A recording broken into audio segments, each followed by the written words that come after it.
Hello, hello, hello, hello, hello. Hey everyone, look already, there's people here. Jess, Scarlet, I'm Snowed Under, Eric Pirate, Sophie Moon, Jup, Mint Jup, Rhett's Broken Box, Rosie, good morning, or good afternoon actually. The same to you, Starburst, the Sergeant Rachel, Vince Noir, and a small boiled egg. Really disappointed if it's not Twister, says Groovy Mutation. I don't really recognise that username, so I like that you've come along just because you thought I'd be playing Twister. I'm not actually planning on playing Twister today. That was just to get some viewers in, because a lot of people... I don't know, I think it's a kink of a lot of people to watch me playing Twister, especially with other men. But it's in fact a lie, and you can report me to trades and standards if you want, but they're busy this time of year. Hello Grace Lloyd, and Ellie is online. You fucking suck, I wanted to see ass. Oh, you'll see ass. Oh, there'll be ass. There will be ass. I think it's pretty clear we watch you do just about anything. Well, what about skinning a rabbit? It's that time of year. I've got to... Mum needs the rabbit skinning for the Christmas harvest. So I don't know if I should live stream that. Would you watch me do that?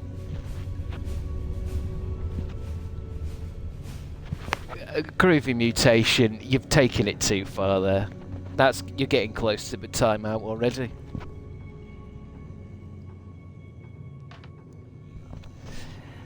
Oh, one of the moderators is had you. They've had you for dinner. Ass, is that a Christmas promise? Alright, okay, guys, can we calm down? I did mention my ass, but it doesn't... Do you know what I mean? Don't take it too seriously. Anything but Spyro. Do you know what? I had no idea so many of you despised Spyro. As I thought people were loving it. But it turns out only Scarlet was enjoying Spyro. Everyone else couldn't stand the little purple bastard. You could skin Spyro. That'd be something, wouldn't it? I'm sure that's out there. I just like seeing you have fun. Scarlet, I enjoyed it. It just turns out now that obviously we're a few weeks away from Spyro, and now people are starting to admit that they couldn't stand him. So yeah. I think it's I think my issue with my games on this is maybe I should play games but try and wrap them up a bit quicker. I guess Spyro was, I would say, maybe 2 and a bit weeks. I think maybe people would prefer it if I kind of said, you know, I'm going to play this game for a couple of days and then we'll switch it again and then we'll switch it again. Whereas I tend to play games until they're done, baby. And if Spyro takes me 3.5 weeks to finish, I'll do it. I mean, to be honest with you, Bino Possum, thank you for subscribing. I've had crabs for 3 months. Do you mean you've had the Crabstickz subscription? Because the way you've worded it there, Bino Possum, makes it look like you've. It don't matter. But yeah. No, keep playing them however you want. Well, to be honest, Evil Alice, if I played things however I wanted, I'd still be on Spyro trying to 100% it. That jumper makes you look naked. Well, I think we said this last time. There's a t-shirt I wear sometimes makes me look... I think it's just because of the brightness. Let me have a look on my screen how that looks. It definitely... Yeah, I mean, it's just... I mean, in real life, my skin and the colour of this is very different. But you are right. I do look like I'm naked. Hopefully Twitch doesn't ban me or anything like that. Because it is just a jumper. It's not my bare skin. I would watch several weeks of you trying to 100% Spyro. I've nearly finished Indiana Jones. And I'm kind of glad I didn't try and 100% that on screen, because it could be quite frustrating. I mean, Jess will know. I've just got 3 more, maybe even 4 more prehistoric dildos to find. And they're all hidden underground with no kind of indication as to where. So, who knows if I'll finish that, but I don't think I would have enjoyed finishing that on stream, because it's been a little bit of a kind of Googling kind of, alright, where's this thing, where's that thing? And there was this thing, cog challenge thing that I had to do last night, and I had to Google how to do the puzzles, because it was like, well, hold on, I've not got enough cog things here for this puzzle. And the thing is, it's such a good game, they've just let themselves down a little bit on the collectathon side of it. I hate Death Grips. Thank you for your subscription there. I hate Death Grips. Right. That's thrown me, that has Death Grips. That's thrown me. But yeah, today I shall be playing some Fallout New Vegas. I think I'll probably finish this, won't I? I mean, does anyone know how long averagely the campaign of New Vegas is? Because obviously it's some of these RPGs, they're kind of, you know, they can be what, 12 hours or 170 hours? Jess, you're saying long. About 60 hours if you want to do everything. Finally caught a stream. Well, it's good to have you here. I hate Death Grips. But yeah, we'll see. I mean, I don't... It's a tricky one with Twitch. You know, when to change games, when to kind of finish them. Sometimes I need time with games myself. You remember when I played Sifu? Or Sifu? I've kind of gotten into that now because I've started to learn how to play it properly. And obviously when I streamed it, it was a bit too difficult to stream because... I don't know, you need to train with it.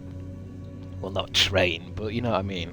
You've got to learn each of the characters' moves and dive and dodge, and everyone does something different. So it is something I've been playing. I've been playing mostly last weekend. I've been playing, just finishing off Indiana Jones and Sifu. 27 hours for the main story. Well, that's the thing as well. Sometimes depends on how you play these kind of games, isn't it? Because I could just go diving through this and just do main mission type stuff, couldn't you? You could have it done. I could probably have it done in an evening. But then that's not really how I want to play. But at the same time, do I want to drag out games or change to something else? But like I've said before, I think I'll just play whatever the fuck I want to play. Do you know what I mean? Hello, Crabs and Chats. How's everyone doing on this fine Christmas Eve? Of course it is Christmas Eve. Eve! Isn't it? Is that something from Friends? Doesn't Phoebe mention Christmas Eve? Because I remember thinking, I think that's the first time I considered this day to be Eve. It is something Phoebe jokes about in one episode, isn't it? I mean, obviously everyone's been saying it for ages, but I think it was only since Phoebe mentioned it in an episode of Friends that I consider it. It is a holiday, isn't it? I don't know. I think ideally, I don't think I'm going to be streaming Christmas and Boxing Day. I think ideally it's better to say that now, just because I don't know how I would, because I mean, it's a shame, I would like to, but then at the same time, there's all this family stuff going on, you don't know what's happening. Does anyone know when the Doctor Who special is on? Because I'm actually, after Christmas dinner, I'm not doing anything until Doctor Who. But then at the same time, after Christmas dinner, I'm going to be fucking tired and shit, so I can't. But then Boxing Day is now, is it? Boxing Day isn't a thing. Where are we? So we've got these 3 going on, have we? Interrupt the Great Khans at Boulder City. Find the men who tried to kill you. Oh, that's the main thing. Cassie's drowning Osoras at the Mojave outpost. Her advice: go to work for the Crimson Caravan. Al Booted, rescue the caravan. I think we're going to carry on with this until we can get some other mission going, because that's over there. So hopefully we'll find something on the way. I think. Let's start at Sloane, where we're neutral.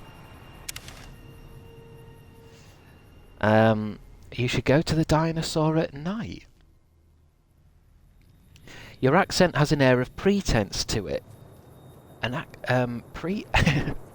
What does that mean? My accent has an air of pretense to it. Does that mean pretension? I thought pretense was like... I'm gonna have to Google that now. You've thrown me, Obo Siderman. Pretense, isn't that like... forthcoming shit? Pretense, a way of behaving that is intended to deceive people. She made absolutely no pretense of being interested. So let me just read what... Your accent has an air of pretense to it. You'll have to explain that for me. Northerners are very pretense. Yeah, but that's saying that I'm saying something but I don't mean it. Which, I mean, if that's what you're saying there, user, then that's exactly how I talk. I do hide a lot of my emotions. I do deceive using my words. Calling me a liar. Well, I mean, as anyone who's followed me for long enough, you do know that I'm not always forthcoming with the truth. Showman. Showman! This man is nothing but a showman. I suppose that's true, isn't it? I mean, it is Twitch. What else you better do? I shall try and be more honest with my accent. I wonder what's the most honest accent. You are not Hugh Jackman. Hey, Evil Alice! Gifted a tier 1 sub to... Oh, you've gifted a sub to Mint Job. How Christmassy. How Christmas gift of you. How wonderful. Chris is an established liar, it's true. Well, that is... I mean... to be honest, I make no pretense of me not being a liar. I've lied to a lot of you. I'm lying right now. I'm not playing this game. This is footage that I've downloaded, so that I'm just on my phone, really. I can't be bothered playing Fallout, so I've actually just decided to get on my phone.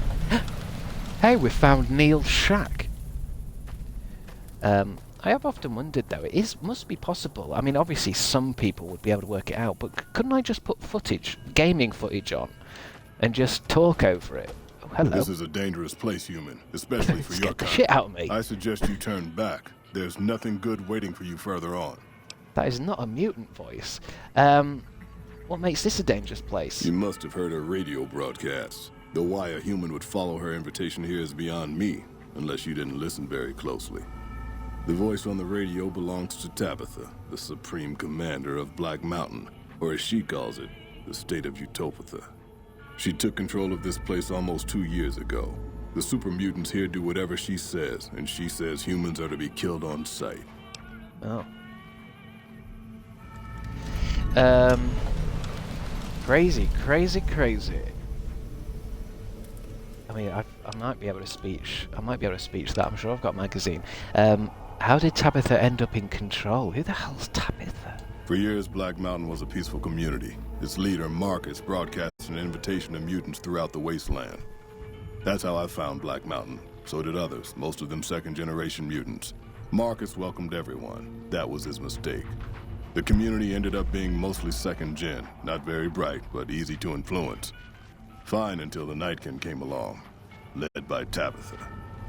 In a week, she had most of the second-gens thinking she was some kind of prophet, and that she should be broadcasting her truth, not Marcus.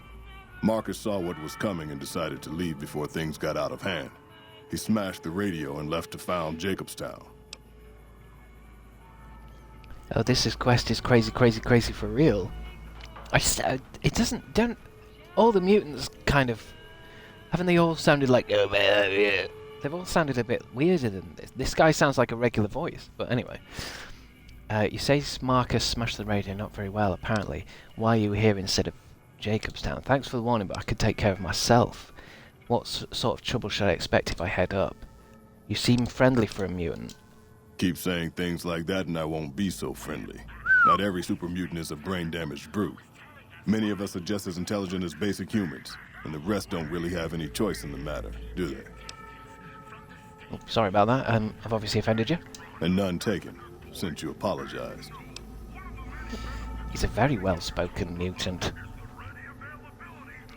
He's what we call a smart mutant. He's not dumb-dumb like the rest of them. Oh, right. Okay. You say Marcus smashed the radio. Not very well, apparently. There's a sad story behind that. Marcus smashed it just fine, but while we were gone, some ghoul named Raoul came along. Some ghoul named Raoul? Into her personal mechanic. A slave, really. See, if I'd been standing down here, I could have warned him before it was too late. Why are you here instead of Jacobstown? Marcus sent me here a couple of months ago to check on Black Mountain. I suppose you could say I came here as a spy. But with no signs of Tabitha's weakening and none of the second gens ready to revolt or to come to Jacobstown, there wasn't much I could do. Down here, on the other hand, I've saved a dozen mutants from heading up the mountain. It's not much, but it's something. I have my own reasons to stay away from Jacobstown for a while. Reasons we won't be discussing. So I've stayed here. What's that? How's that thing working on his face? Is it pulling his mouth up? Thanks for the warning, but I could take care of myself. What sort of trouble should I expect if I head up? The road is a series of switchbacks up to the peak. There are 3 blockades plus patrols. Sneaking past them would be difficult. Just before the peak is a kind of shanty village. More second gens there. And then there's Tabitha's compound, heavily guarded by her Nightkin.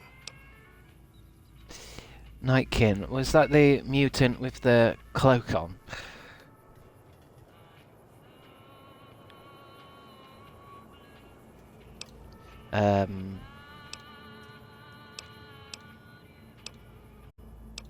Goodbye. Goodbye. Well, thank God he stopped and said something, because I was about to shoot the guy.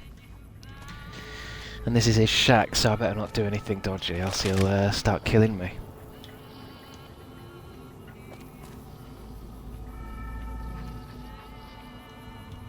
It's got the radio on.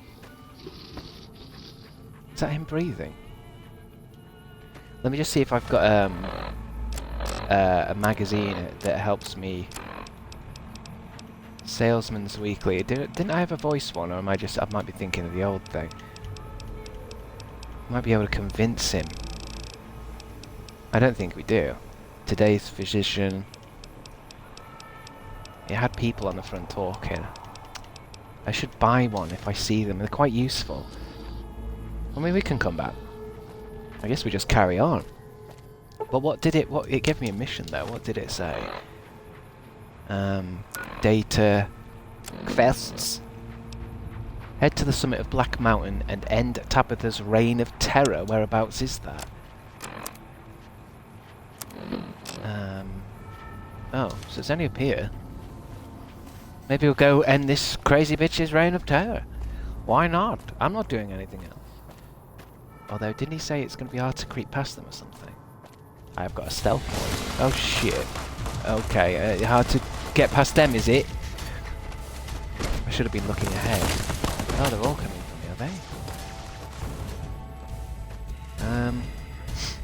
they? Okay. Okay.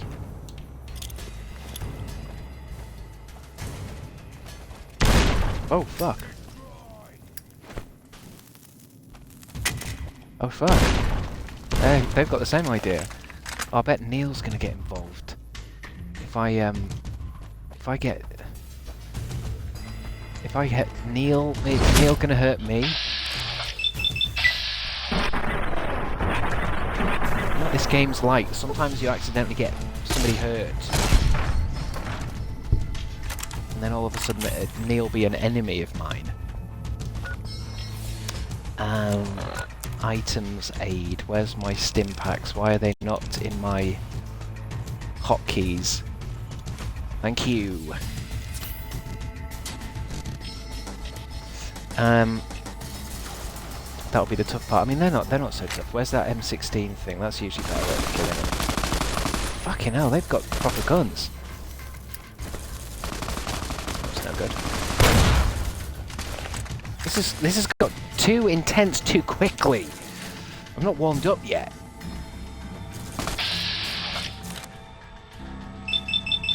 I'm dead.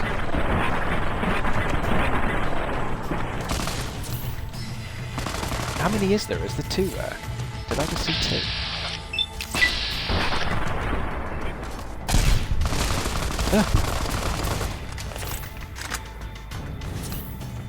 That thing's broken my entire body.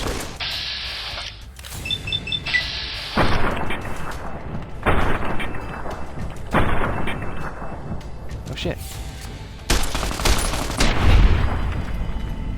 Okay. How many was there? Let's see what he's got. I'll take that. Well, the intense music has finished, so that must be all of them, right? Where did everyone else land? I need to harvest their corpses. Aren't you like level 5 or 6?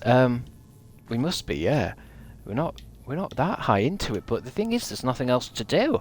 I have to do this mission. I have to do something. I thought there was 3 of them.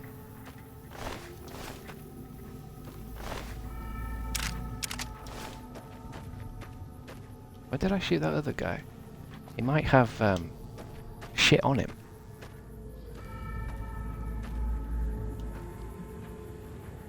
There he is. I'm not sure what level I am. I'm sure I'm something good, right? Level 8? Sledgehammer.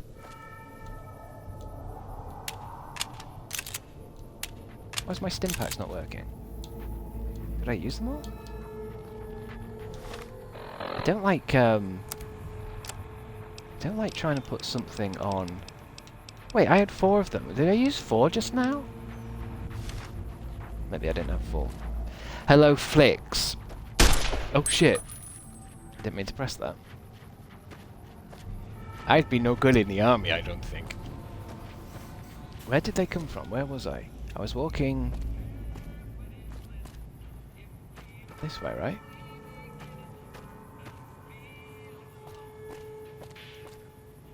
Let's carry on. Wait. Fighting music. Someone's itching for a fight. Alright, hold on. Who's this guy? Oh, it's a Night King. I've got my armor thing on. My armor piercing rounds. Fuck.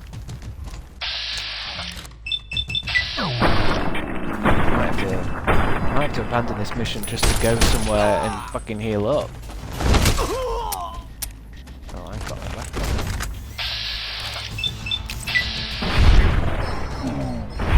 There it is. There it is. You fear I'm too low a level? Bullshit. Actually, I'll take that frag grenade from you. I think...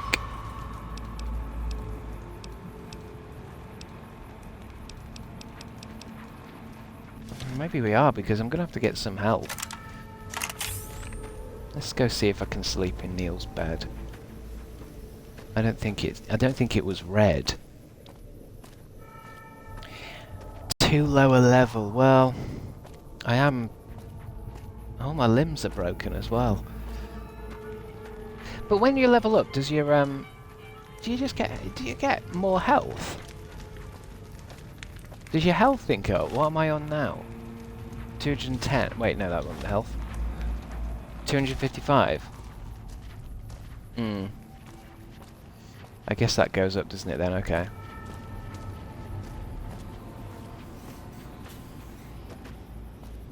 Wish I could sprint. I think I'm heading towards Neil, aren't I? Where's Neil's shack? There we go. Can I sleep in your bed, Neil? Just for 1 hour. That's better. Does that fix limbs? Shouldn't do, really, should it? I need some Radaway. Did I not pick up any Radaway? Because I'm still a bit radiationed. Oh, okay. Okay.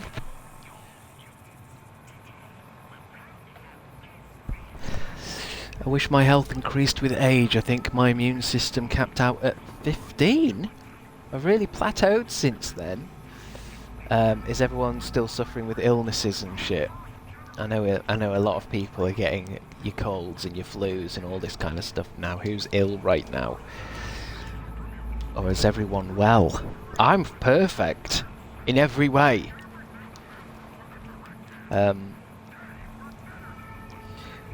it just seemed like, I think it's all these, everyone's Christmas shopping. There's a lot of people tightly packed in buildings getting ill. Feeling better than ever! Okay, Jess. As soon as my holiday started, the illnesses kicked in. Wet sock, yeah, I mean that's a classic thing. Teachers get ill as soon as they get off. It's quite amazing, really, isn't it, that the immune system must kind of think to itself, okay, well, we can't be ill because we've got to work. And that actually does kind of work psychologically. Came down with COVID after 4 years of dodging it. It'll get you! I've looked after my family with fevers and not gotten anything somehow. Yeah, it's weird, isn't it? Sometimes I feel like it's good to get ill once in a while, though, isn't it? Because I think having a strong immune system is probably better than dodging it for too long. Because if you keep dodging it and keep dodging it, when you do get it, it might knock you out. Excuse me. I'm sick like twice a year at this point. Didn't get sick for most of my teen years. Yeah, I mean, I was ill for a little bit, I think. It didn't really break out into anything serious, but I think I got a little bit ill. My body hates me right now. I was sick last month before Thanksgiving, and I just got fully over it last week. I don't know. What can you do, really? I think it's fine to be sick, I think, as long as you're just given time off work. I'm coughing like crazy. It happens randomly, like I feel fine and suddenly cough. Yeah? Yeah. It's you know, it's the time of year, maybe, you know, everyone gets ill. What the fuck are we supposed to do? What are we supposed to do?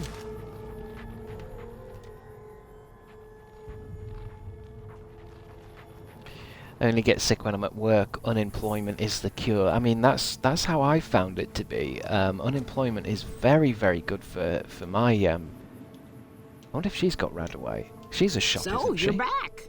Now, where did we leave off? Can't remember. Sure thing. No, we don't need anything repaired. I thought were you a oh wait. Show me what you've got for sale. Do you have any Radaway? Because I feel like shit. Let me take these two off you though. Give me a shout if you need anything else. Goodbye, Take care lady. now. Goodbye, old lady Gibson. How was your weekend, Chris? Evil Alice. It was okay. I mean, to be honest, it's just gone. I can't say I did anything in particular. Just goes, doesn't it? Weekends. Let's go see what this is. Helios 1. Neutral. Place marker. What did everyone else do? There must be... somebody must have some gossip for me. I don't think I did anything. Last time I was unemployed, I got uveitis. I don't think I'm built for it. I think there is definitely some proper science, isn't there, behind if you keep yourself busy, the body does actually I think the body appreciates being busy and active.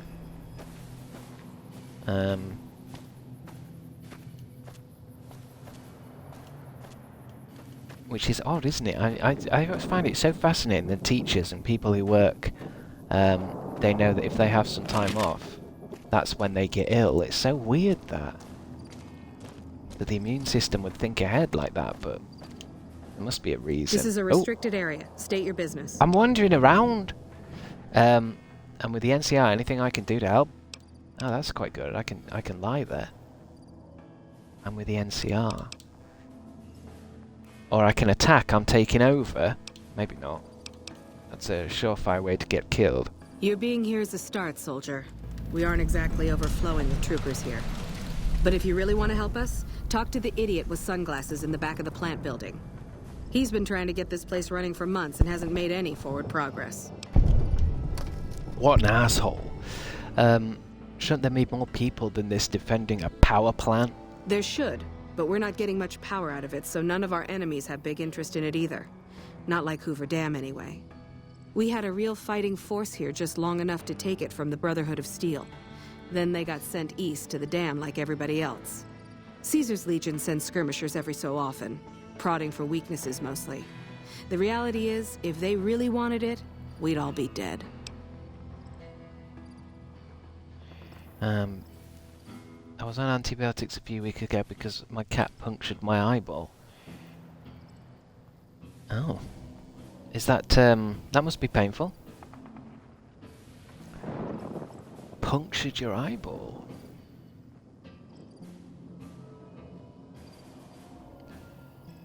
Is that something you can heal from that, right?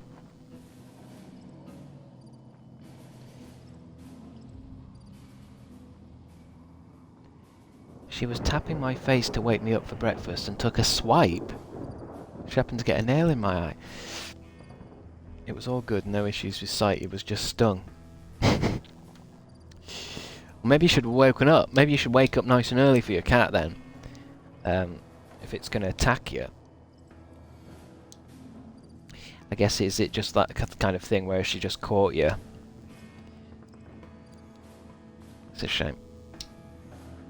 The eye doctor gave me an eye bandage, contact for a few days and special drops. Okay, so it should be better. It should get better. I mean, it's probably a delicate thing though, isn't it? You don't want to be punctured in the middle. My gym teacher once said that her eye injury hurt more than giving birth. Yeah, there is something really sensitive about the eyes, and I know I wear contact lenses, and if you put them in the wrong way round, you know instantly. It's like a horrible, horrible constant itch, and you have to take them out immediately because it's painful.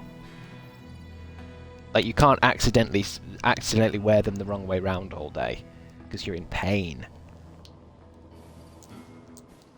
I had to have eye surgery twice a month ago. Twice a month. You had to have eye surgery twice a month ago. Yeah, I mean, I've often thought about laser eye surgery, but then I see that you'd have to have lasers in your eyes, and I think, well, fuck it. What happens if it goes wrong, like in that Final Destination movie where the doctor leaves her on the eye table and he walks out, and the laser gets turned up, and I think it just burns her head off. LASIK is so scary. I could never get LASIK. I don't think it's worth the risk. I think the risk of it's really low, isn't it? Like, comically low. I don't think it's something... What's the risk percentage? I mean, I know what you mean, though. It is that thing of, like, unless you're really bothered, you wouldn't want to lose your eyesight from it. Let's see what the internet says. The risk of complications from LASIK eye surgery is very low, with most complications occurring in less than 1% of patients. Serious complications, less than 1% of patients experience serious complications. So that's pretty low. It's not like it's a 50-50 thing. Because I think people think lasers And it's like, I don't think it's that kind of thing. I think it's like a computer that's obviously like it's gonna laser a certain type of part of your eye, right? And it's not like a James Bond laser. It's big lasers trying to convince you to sign your eyesight away. I mean, I haven't heard of many people being blinded by it.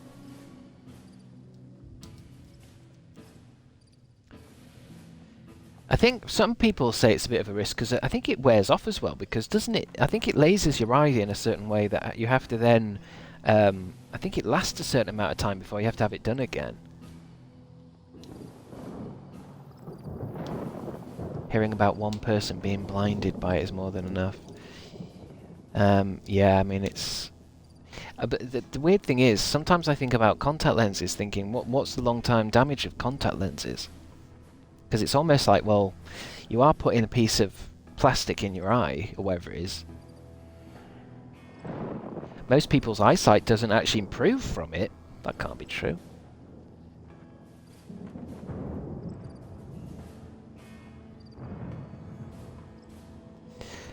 If you wear them correctly, not any, surely. Well, yeah, I know there's no like damage.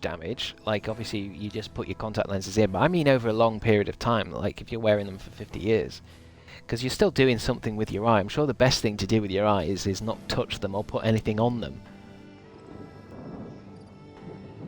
I'm not saying it's like it's bad. It's more like you know, like how if I'm sat in a chair that's not good for you over 20 years, you might have back pain.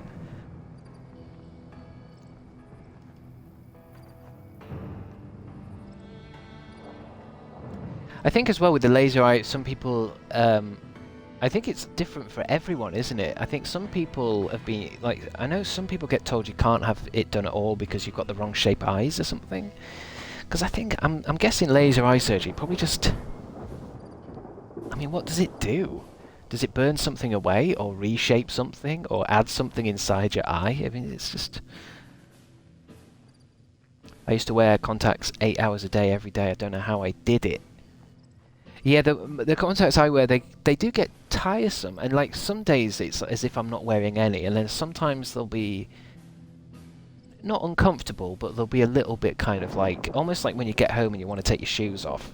Sometimes after a long day out or something, I can't wait to get in and take my contacts out. But I've just got those throwaway ones that you just toss into a bin.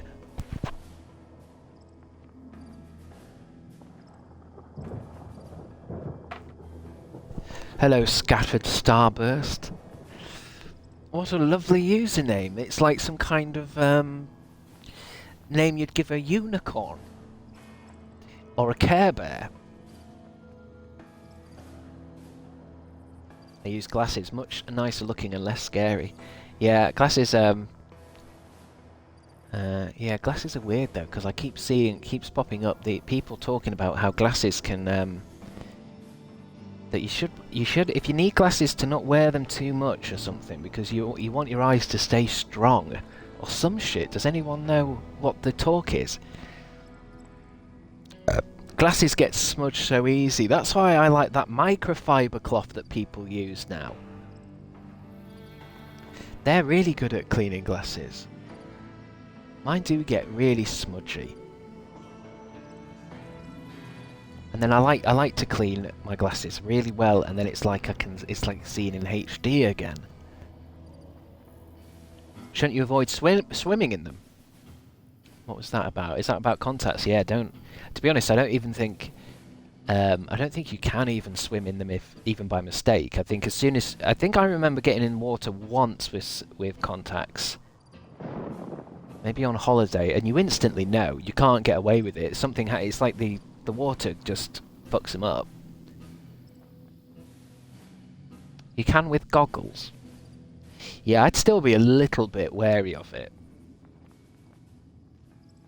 Very painful to swim with contacts. Yeah, I mean it's not even something that you'll get out the pool and go, oh my god, I have my contacts on. You'll know.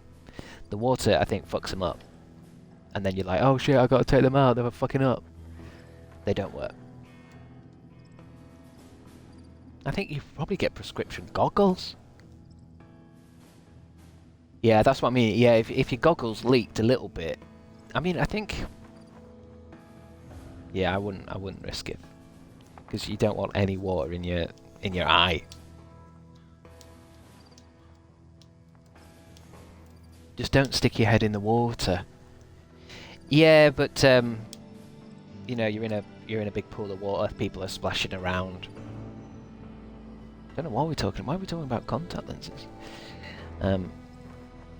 I think I prefer contact lenses just because I haven't found the right pair of glasses for me. I don't really like how I look in a lot of glasses, and you're never really given enough time at Specsavers to try them all on.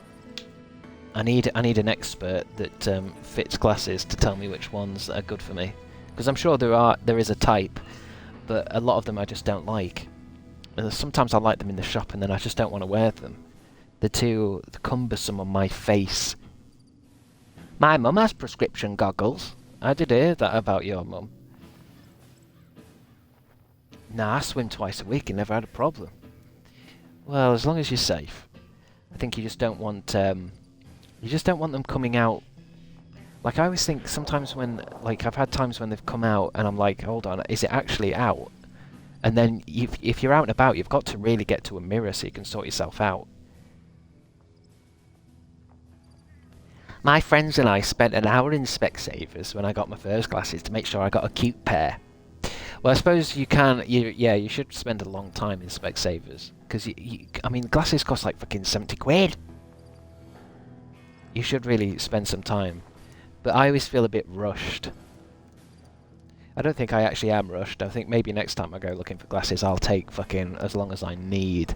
But I think it was last time I went, it was COVID time, right? And every time you touch some glasses, you had to try them, and then you had to put them in a basket, and it was like so they could go off and be cleaned. And I was like, well, now I've tried about 5 pairs on. I'm filling up this little basket that they've given me, and it's like, well, now I feel like I'm taking all these glasses off the shelf now. Of course, now you try them on and put them straight back on the shelf because no one gives a shit, apparently, because COVID's over now, apparently.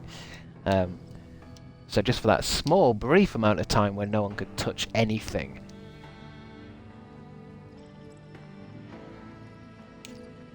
They just don't have enough choice in store. I just need, like a fashion kind of person to tell me what glasses to wear, I think. Like a fashion kind of person that knows, because everyone has different shapes, faces. Some have oval faces, some people have square faces apparently, and you've got to get the right glasses for that. I think because I've got a round face, I shouldn't have round glasses. But finding the right frame is game changing.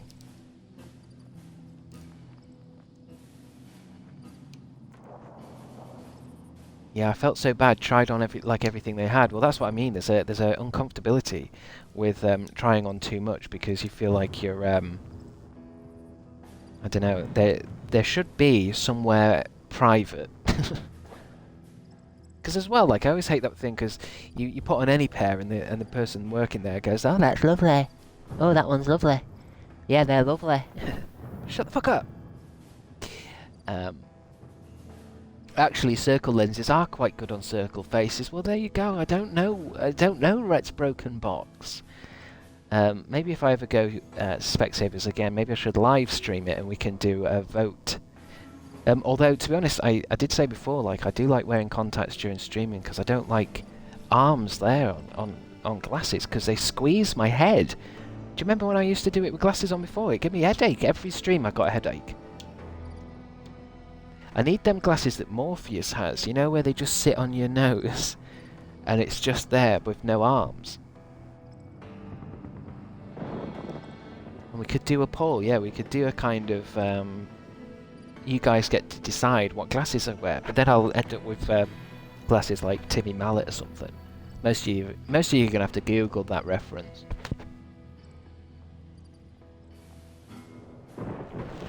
Because the thing is, when I went last, I wanted glasses that were like, I want to be really unique, you know, really big, thick-rimmed, kind of cool glasses, but I looked like an idiot.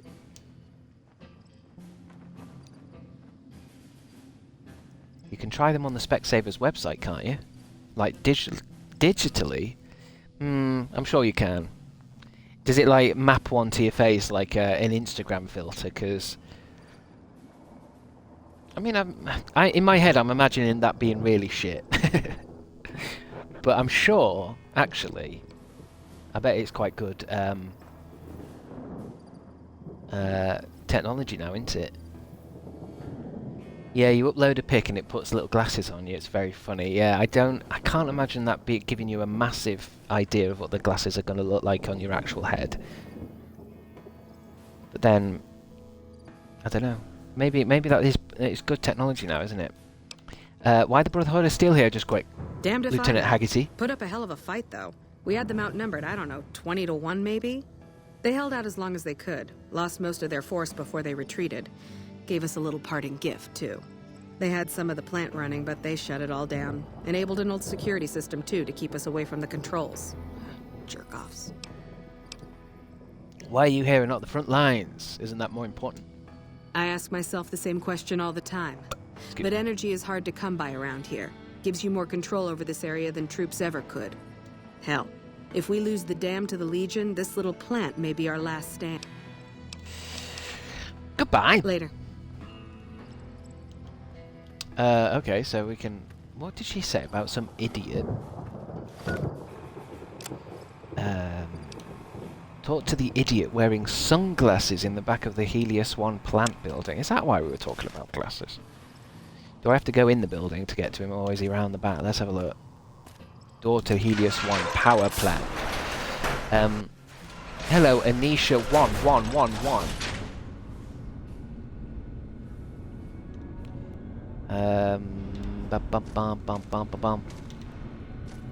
Who's this guy? Patrol, NCR trooper. we won't go quietly. The Legion can count on that. Okay. Sounds good. Let's have a look at my little map. Local map. I think I should be safe. There's not going to be any bad guys here, right? That scientist we hired has got to be the dumbest asshole I've ever come across. I can't wait to meet him. Sounds like my kind of guy. Anyone familiar with Thomas the Tank Engine creepypastas? I know on the Xbox shop the other day I was looking at games and there's that, is it called Choo Choo Charlie or some shit? What is that whole new thing now then with kids are wanting all their favourite characters just turned into demons and monsters and shit? What's that about? That seems like a thing. That seems like a whole horror movement now. It's like, oh yeah, imagine Mickey the Mouse, but he's eating your intestines. Ugh. Imagine Thomas the Tank Engine, but he's evil and he's eating your intestines. Ugh. Because I always used to be confused about the Five Nights at... Is it five? Yeah, Five Nights at Freddy's, right? I used to get confused about that, and because I just was so confused as to why it was so popular. Like I couldn't really understand it because I played a game and I was like, yeah, it's kind of scary because it's like, you know, you get jump scared and you're looking at cameras. It's very found footage kind of scary type shit. But then I just don't know why it's got such a big following for like kids that really love these characters. And it's like, why? Because I understand it's like, oh, it's scary, so some people are into it. It's like when I was a kid, people used to think Freddy Krueger was cool, might get a tattoo of Freddy Krueger. But these kids seem like really into it, and I see that Poppy Playtime a lot. And it's a bit confusing.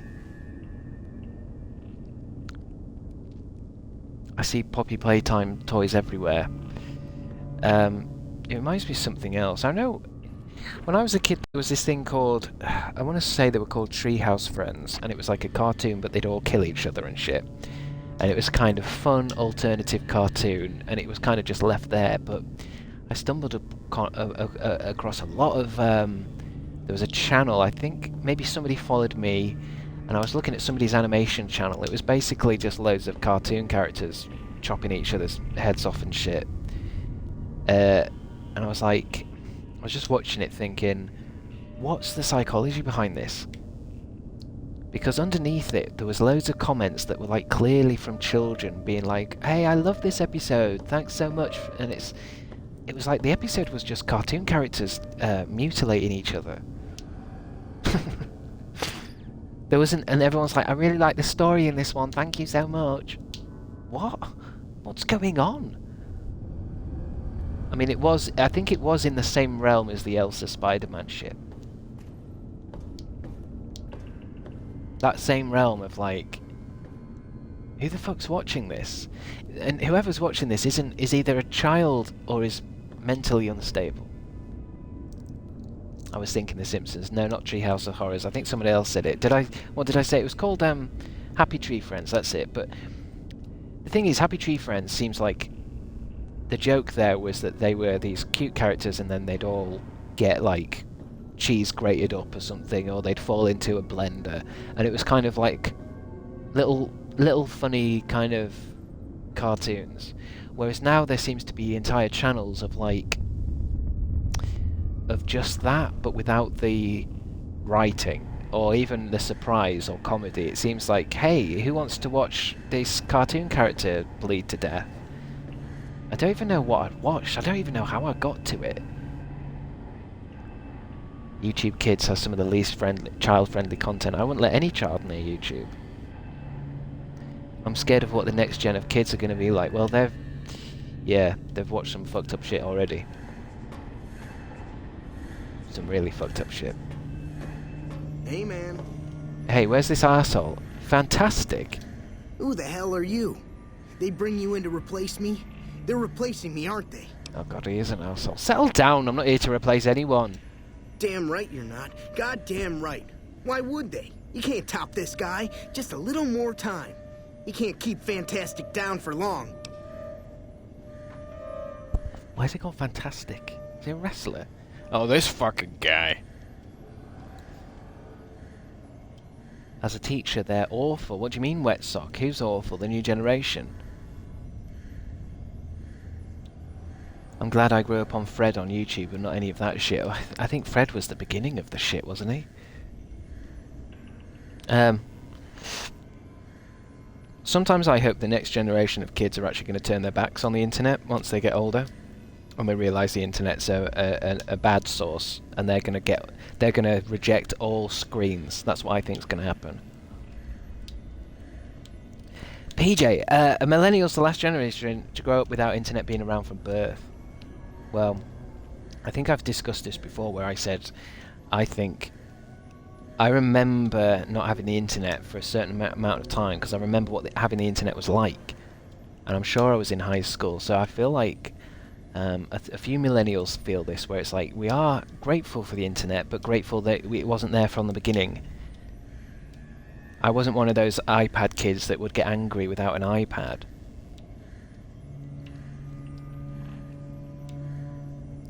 Fred had interesting lore if you look into it.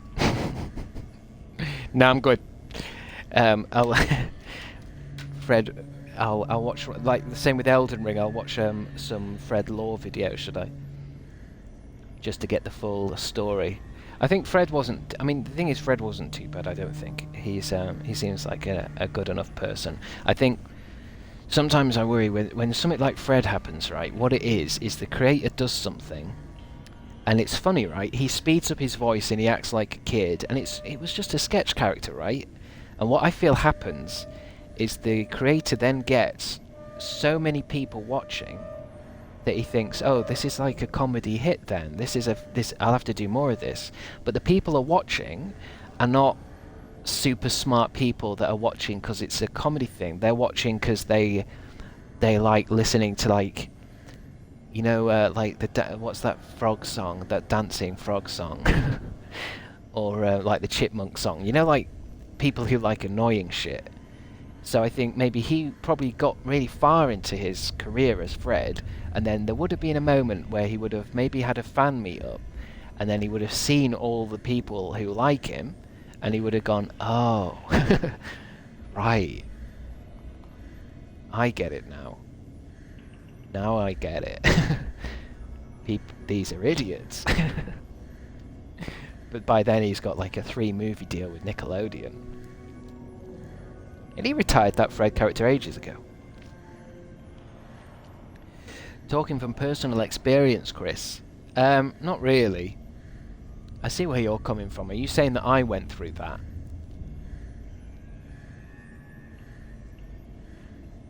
Now Lucas, who created Fred, is just a normal vlogging guy. Well, I'm sure he would have been quite happy to turn his back on it.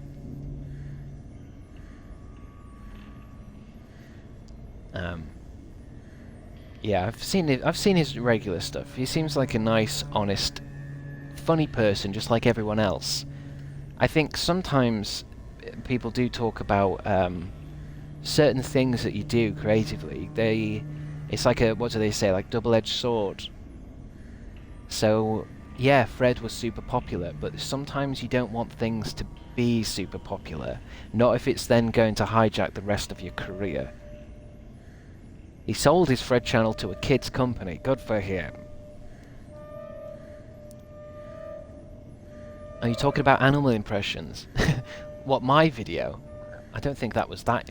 Well, I mean, no, I mean, that wasn't the same thing, but I see that's kind of the same thing in a way.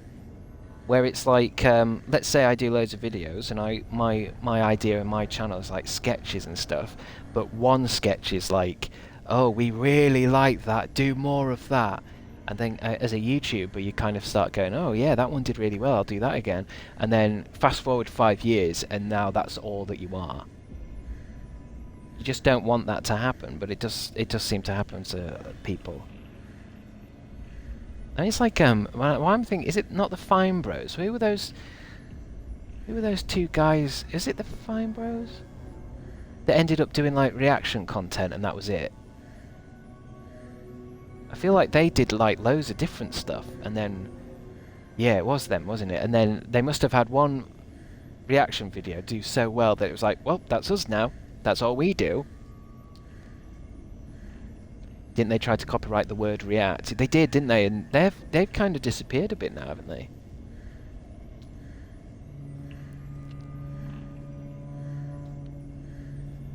I don't know. They seem to have disappeared. They're not as in my mind as they used to be. I mean, I bet they. Sometimes you forget about someone's channel, and then you search them up, and they're getting like 4 million views a day or something. Fine Bros, I want to see them again. I want to see their faces. Oh, I put Fine Bros in. The second one down was Fine Bros Apology. So they're still doing stuff. But oh, their channel's just called React. Videos. I bet they're not even in them anymore, are they? I'm looking at all these thumbnails. It's maybe, is this them? Welcome to React from our award-winning React series. Award-winning videos. What's the latest one? Yeah, it still gets hundreds of thousands of views. Want to see someone react to a thing? Yeah. A lot of kids they worked with have grown up and said it wasn't so much fun working for them. I'm sure. I'm sure it wasn't. Oh well.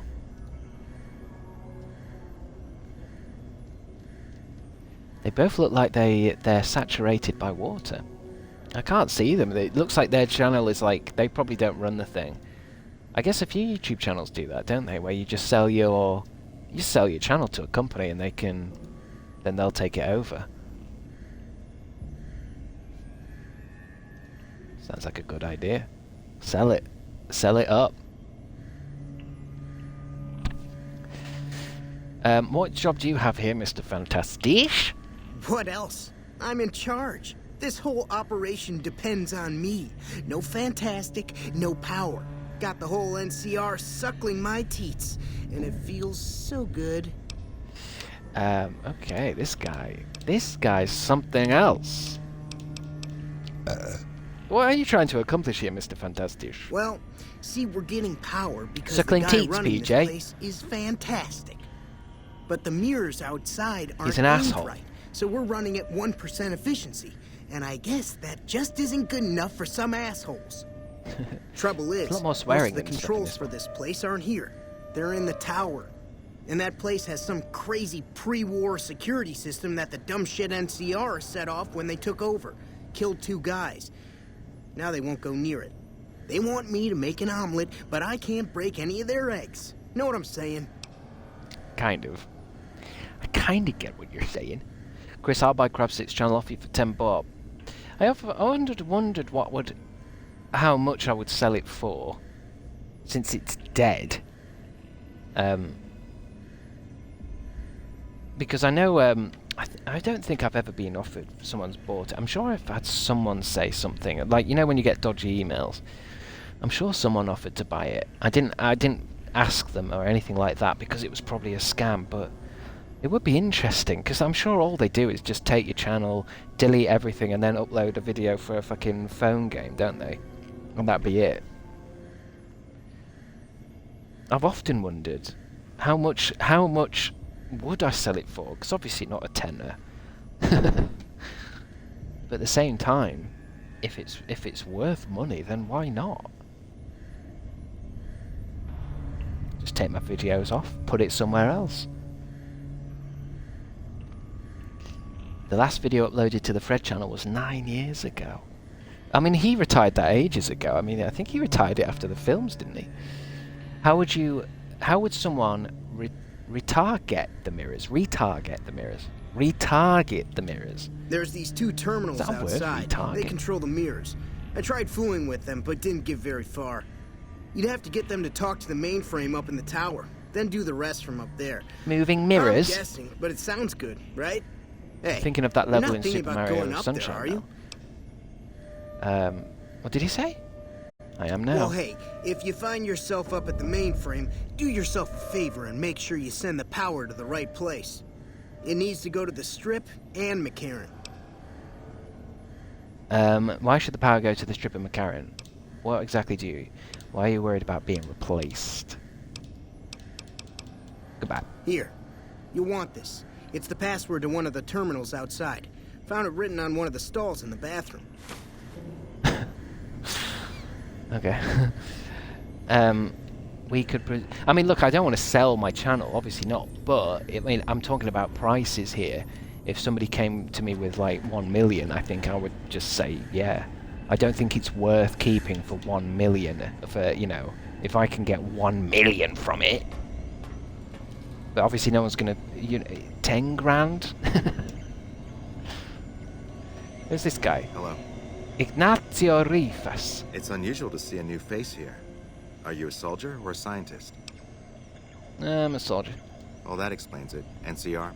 Who do you fight for? This is your turf. For all I know, you could have killed me. You could have me killed for my allegiance. Who are you with? My only true allegiance is to myself. Then for everyone's sake, I hope you serve a worthy master. Are you a maker of war or peace? It's an odd thing to ask. Try not to get involved. Ah, but there's no avoiding it. You can only outrun the choice for so long. That's true. Take now, for instance. You're inside a facility with lost technology, some of it very dangerous. Unless you turn and leave right now, you'll be very much involved in the lives of people you've never seen or met.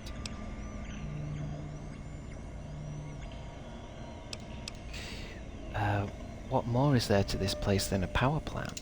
I don't entirely know. Our records on the company that built this place suggest that their dealings were not only in energy, but also in weapons. And I've seen equipment here marked with symbols used by the pre-war military. Targeting computers, shock sensors. A code word comes up repeatedly in the papers I've looked through here. Archimedes. You think Archimedes is a weapon they built here? Yes. And the technology they have in this facility is like nothing I've seen. Some of it reminds me of Enclave equipment, but more advanced. A weapon based upon it would be catastrophic, no matter who claimed it. It's no wonder the Brotherhood wouldn't give it up. The Brotherhood of Steel knew about Archimedes? They weren't here for me to ask, but I doubt they were here for electricity. When the NCR first came here, it was under Brotherhood control. They usually steered clear of one another, but something here changed their minds. The Brotherhood's interest in pre-war technology has always been in weapons. It's likely they were trying to reclaim Archimedes when the NCR arrived.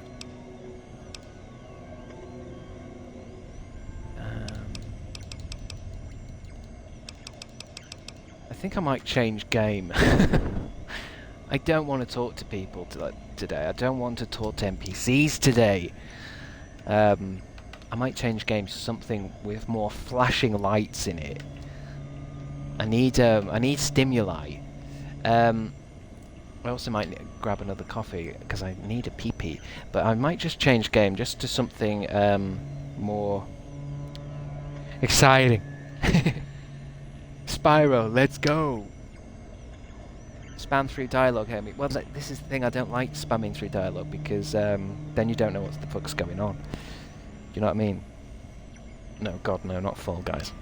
Yeah, you gotta be in the mood, haven't you? So I'll just be right back. Hold on. Give me a sec.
Yo, what's up, motherfucker?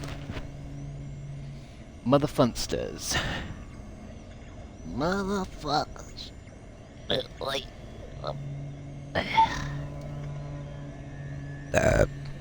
Zoe Nelson's about to go to goddamn sleep.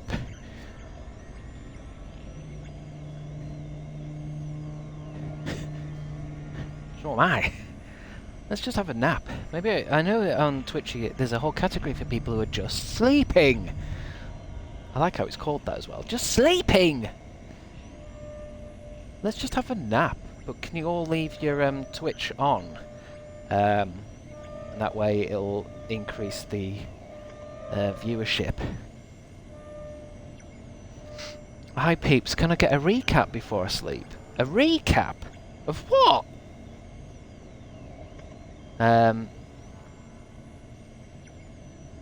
Roll a few ads while we sleep. Well, that's it. That's what I'm saying. If you can all stay asleep and just...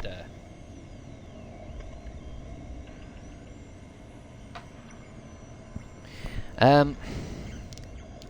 me just... I'm just gonna... How do I... Problem with this thing is I can't look at my games without stopping the... I'm gonna have to... I'll be right back. Oh no, I won't. Hold on.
Oh no, where's he gone?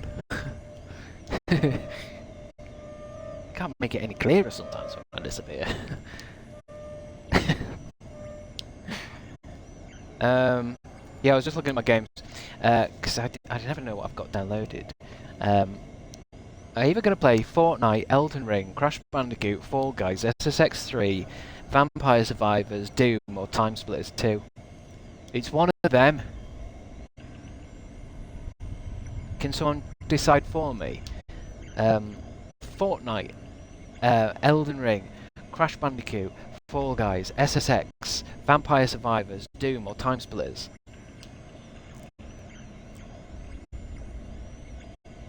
Crash Bandicoot it is, isn't it?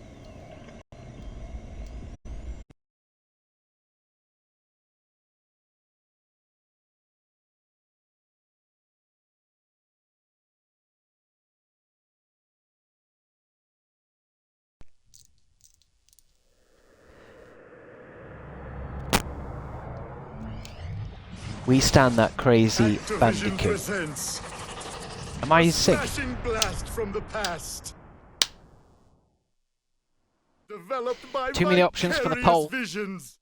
Well, that's it. I wish I... How many options can you have in a poll? 4, is it? It's Crash Bandicoot.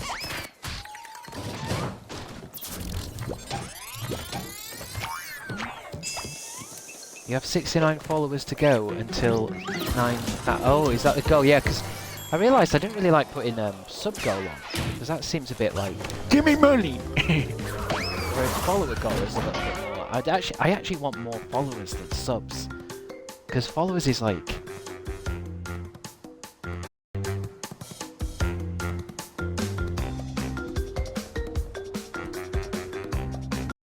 Do you get me? That looks a bit washed out.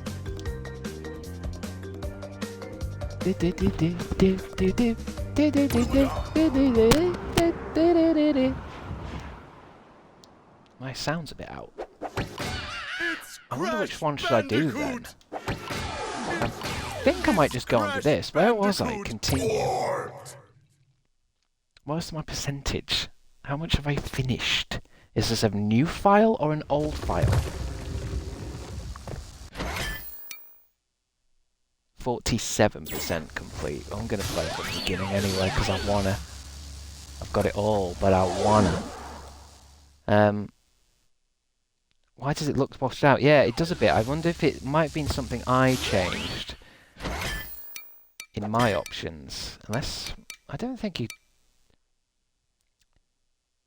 actually get many options in this. I think I wonder if it's to do with my HDR settings, because I turn HDR off. But I wonder if this game reset the defaults. I wonder. Let me quit to, because sometimes you can only change graphic options in main menus here. Yeah, I mean the washed out stuff is to do with HDR, but why did I turn HDR? I think HDR we turned off because of Resident Evil, because it was too dark. But I think that was to do with can I quit to main menu? That's to do with things being too dark in the Xbox Series X games. I don't think it affects the HDR for the other games. It's very odd. It's very difficult with the Xbox, now that there's 3 different generations of things, to I suppose, no, this doesn't have separate options, does it? On the bottom there. Let me see what happens if I change the HDR settings live. Live.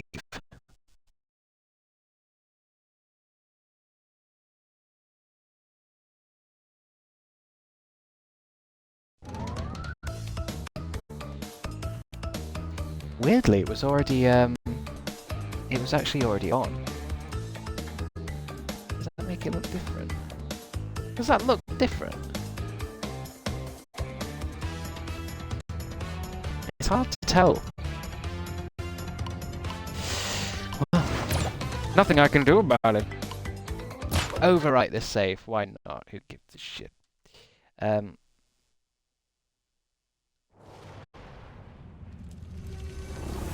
odd.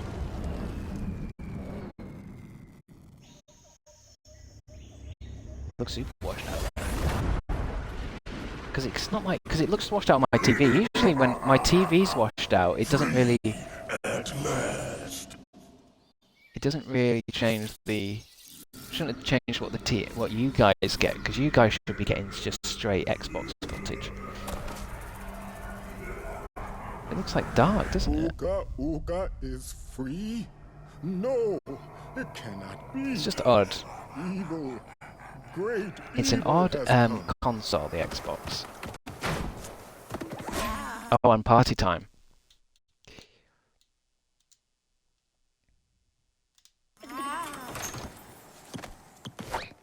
None have dared fail the great Uka even once. But you, Cortex, you have Game installed, you upright like a star. Well, that's a lovely way to put it. But I'd rather the game was bright. From deep inside my temple prison, I sent you simple instructions to follow. But you lost the gems. You Audio is lost better, the but now crystals, and I have lost my patience. There is now no other power source left. I think it's the Xbox One games. They stream better off of Xbox One. I might have to like But since your bumbling has managed to set me free, I might have to like just stick to Xbox Series X games eventually, you know, just to make the streams easier technically. Like just anything that's Xbox Series X, because Xbox 360 games and Xbox One games just come with a lot of tech issues. Do you know what I mean?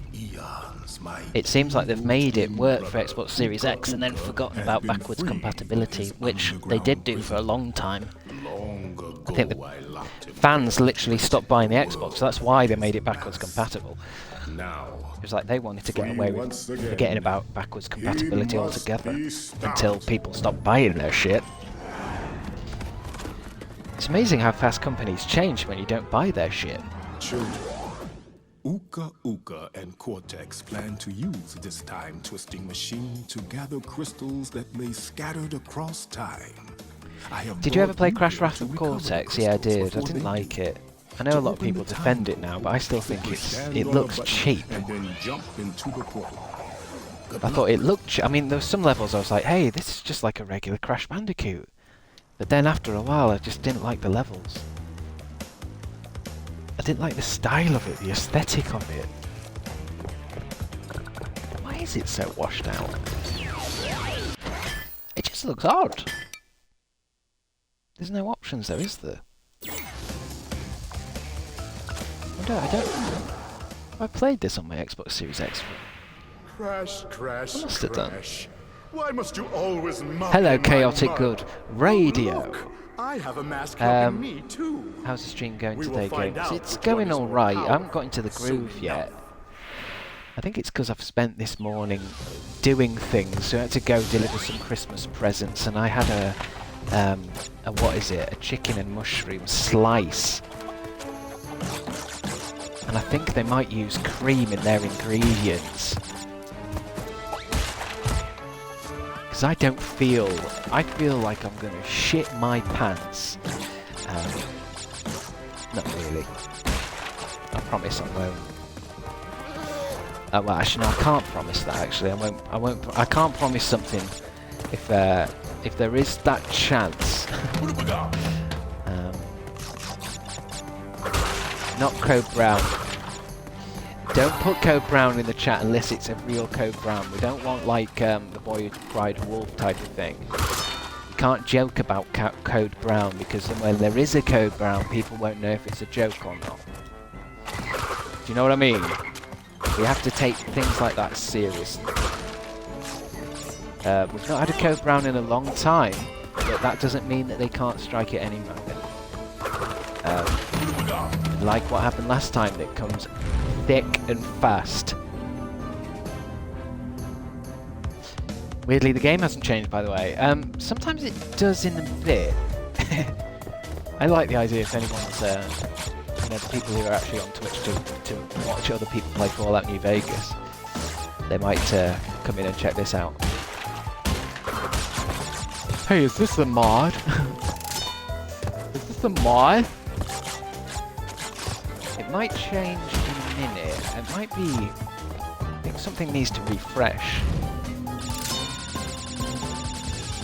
Women have such an advantage being a streamer because they never have to go toilet. What does that mean, Lorenz? Surely, do women urinate? I guess I've never actually seen a woman urinate. Do they not need toilet then?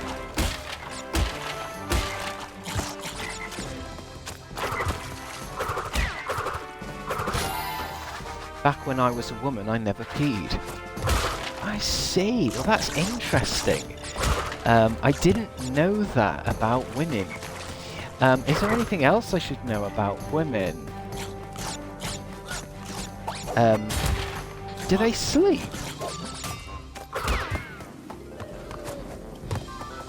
Am woman, no pee here. Interesting. It's odd that I think I just assumed that they'd need to urinate because where does the liquid that they consume go? Is that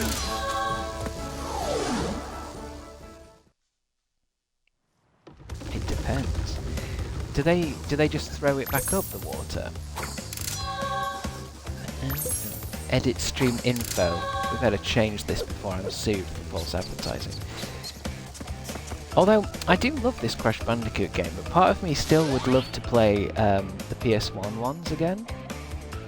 Like, it's a shame sometimes with games like this where they remake it. I wish they would also add, just the old files in for the old game. I actually can't find, in the list of all the games, I can't find Crash Bandicoot this one. I mean, I might have to just put 3. I can't find the remake with all 3 in. What do they call this?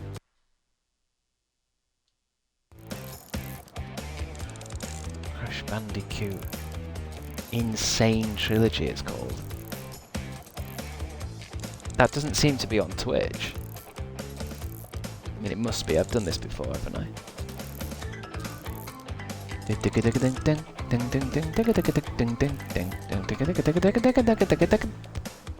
N.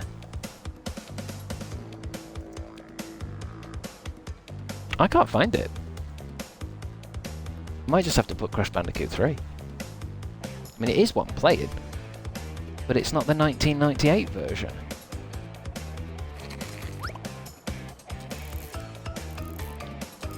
What else would this be called? What happens if I just put Bandicoot?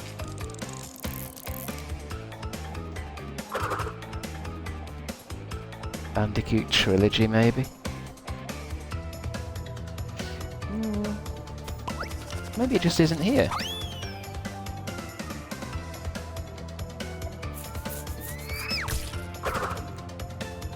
Crash Bandicoot, huh? Might just have to put... Wait, well... Crash... Got 4. Crash Bandicoot Back in Time? Crash Bandicoot The Huge Adventure, but they haven't got the trilogy. I'm going to just put 3, aren't I?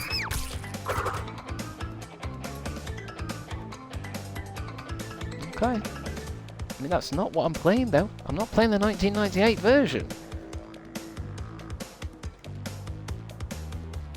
New Vegas is looking different. Drop the mod list. I don't know what mod this is. Crash Bandicoot mod. It's basically, apart from Crash Bandicoot, it's the same as... it handles exactly like New Vegas. Wish I could go back to 1998.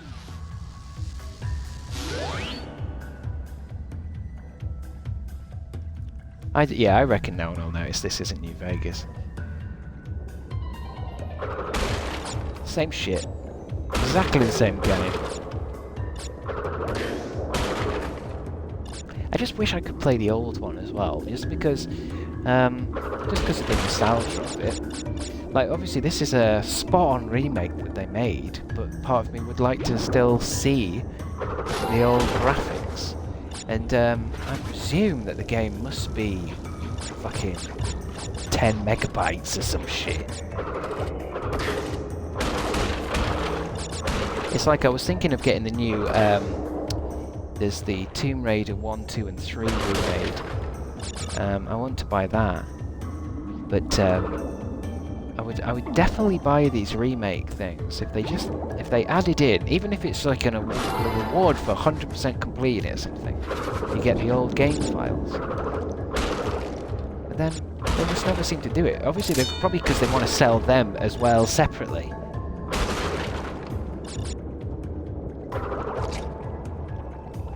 Game preservation, whatever they call it, that's what it needs to be.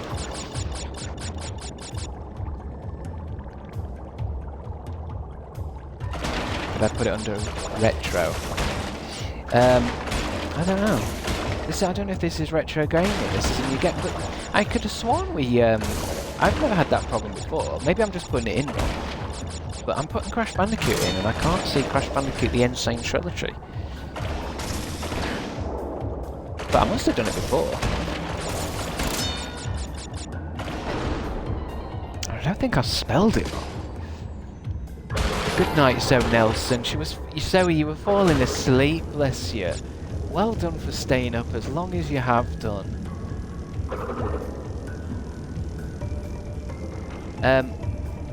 Oh, the Tomb Raider remakes have a button that reverts to the original PS1 version. Oh, well, that's it. Yeah, perfect. That's an instant sell then. I do like to see the difference. I like the Halo game, the Master Chief Collection, where all you have to do is press select and you can see what it used to look like. It's brilliant. It's superb. And weirdly, even though with the Halo games, I ended up putting it in the old graphics because there's something about the old graphics that seems a little bit better. It runs a bit smoother, looks a bit more unique.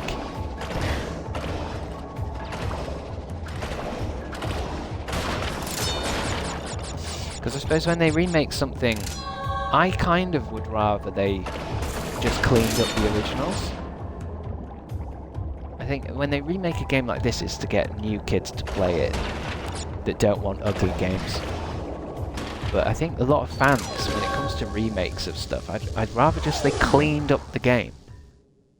Do you know what I mean? Just clean it up, make it run really nice, make the loading non-existent. Smooth it a little bit, maybe. But apart from that, don't touch it! I keep the ads rolling, don't fret. Thank you, Zoe Nelson. Just by watching that advert, you've made me well over 1 cent. American money! What was the ad for? I think some people have been saying it's for either for Monster Energy drink or fucking candles. I don't know why. What are those candles called? I don't know why they'd be advertising on Twitch. And I saw something recently that said you shouldn't have candles on. And it just makes sense. Those candles with too much perfume in, you're just burning perfume, you're breathing it in. You're coating your lungs with perfume. Or if there's anything toxic in your candle, it's going into your body. Do you know what I mean?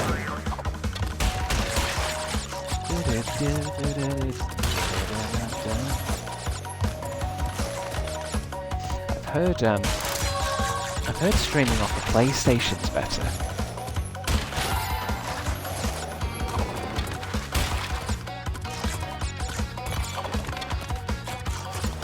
Everything's bad for you, I mean, well...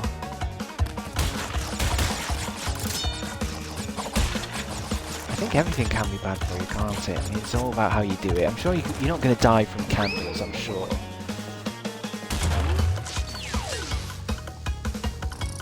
The dateness of a game is part of the charm. Oh yeah, I think that's how I feel about stuff, but I think kids are a little bit less forgiving, aren't they?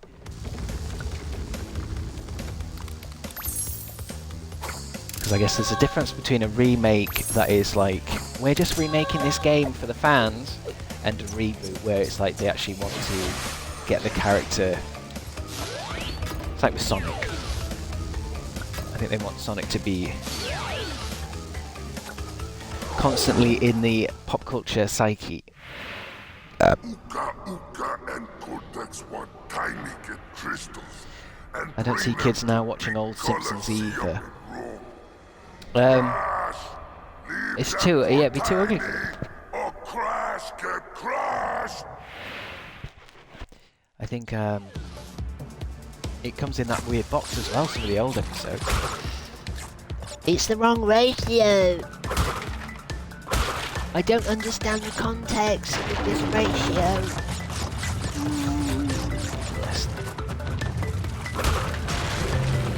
I'm glad I'm not a kid now. It looks like it sucks.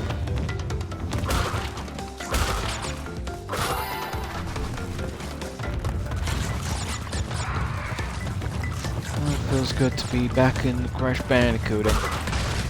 Finally. Finally. Do you think I could finish it in a couple hours? Should I just speed run it? I mean, I think it's not impossible to finish it right now, right here.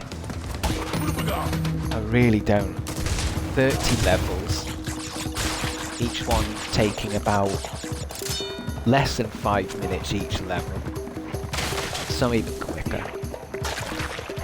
And with a pro gamer like myself, 100% in it, different story. But getting to the end, piece of actual piss. A piece of genuine piss. Papa Lagori is in my lungs. Wait, might need a bit more context to that one. I've never even beaten a Crash Bandicoot level in Uncharted 4 in all 11 times that I've played it. I remember that. That was such a nice little Naughty Dog kind of Easter egg, wasn't it? I remember it because it's a new level though, isn't it? Oh shit, I fucked that up. I accidentally jumped on that thing. I can't get up there. Fuck it. It was a brand new level though, wasn't it? Because I would assume they could have just put level 1 into it. I am right in thinking it's like just differently shaped or something. But there's no shame in not beating that Crash Bandicoot level. I mean, you've just been playing Uncharted. You're in the wrong frame of mind. I won't mind doing an Uncharted marathon, but I've got the wrong console series now. I wish all the consoles would just share games. I want to play all the games. I want to play God of War on my Nintendo.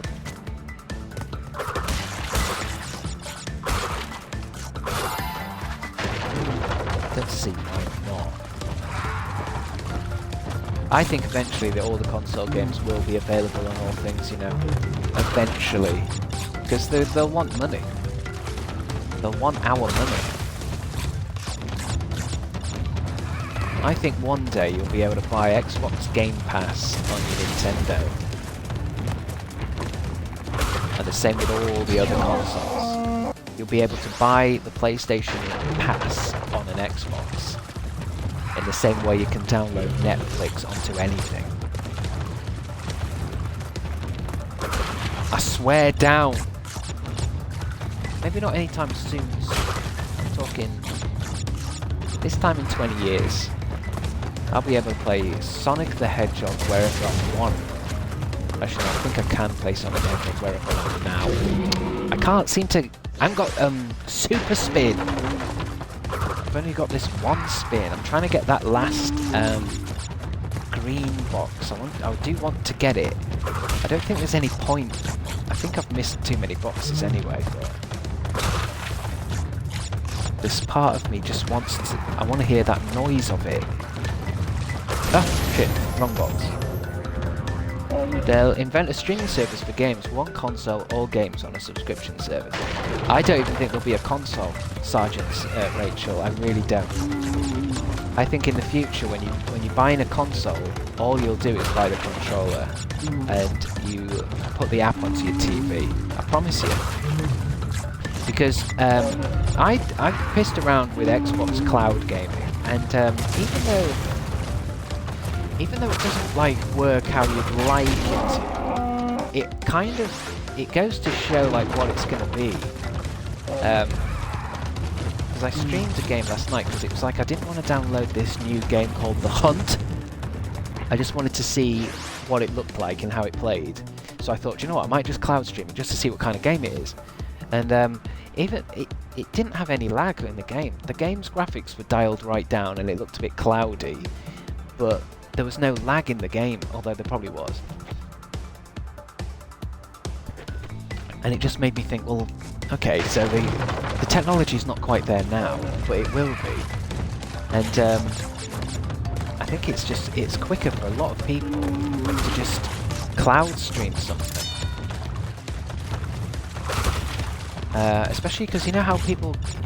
It's so hard to have like more than 4 games on a console these days because they're all about 100 gigabytes. It's like yesterday I had to think I wanted a new game, so I might have to get rid of I might have to delete Resident Evil 4 so that I can play another game. And I was like, I'd rather just play... I just want the game. I want them all downloaded. I want all my games downloaded.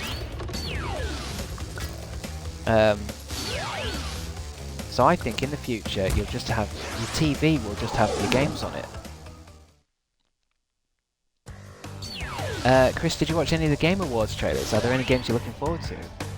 You'll have to remind me what was on there. Because there was a lot. There's a lot of good stuff. I don't really get hyped for anything anymore because it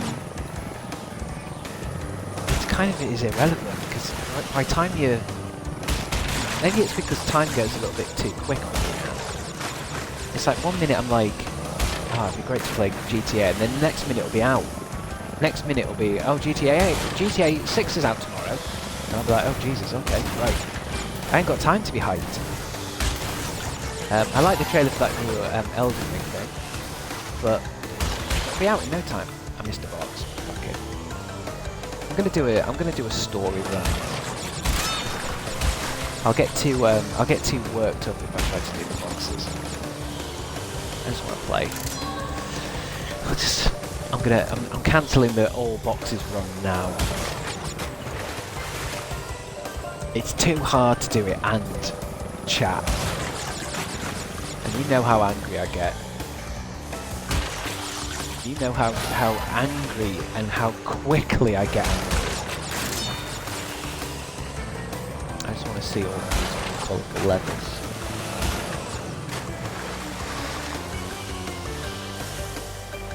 Yeah, exactly. You can't get angry at Christmas. I want a nice, chilled out, happy times. Happy Christmas times. I missed 2 fucking boxes! But yeah. The new Okami game is all I care about. There's a new one. Oh, I did see something about that, I think we were talking about that last time, because I was like, well, I better play the old one. Maybe I'll get that downloaded soon, because I've got that on disc. Okami. That'd be nice to play it, because I've heard it's a real hit. Tiny, take them back in Gladiator Arena! Just wake me up when Wallace and Gromit starts. Does anyone know what time that's on? Because I bet I do miss it. Because there is a time in Christmas where you do tend to fall asleep.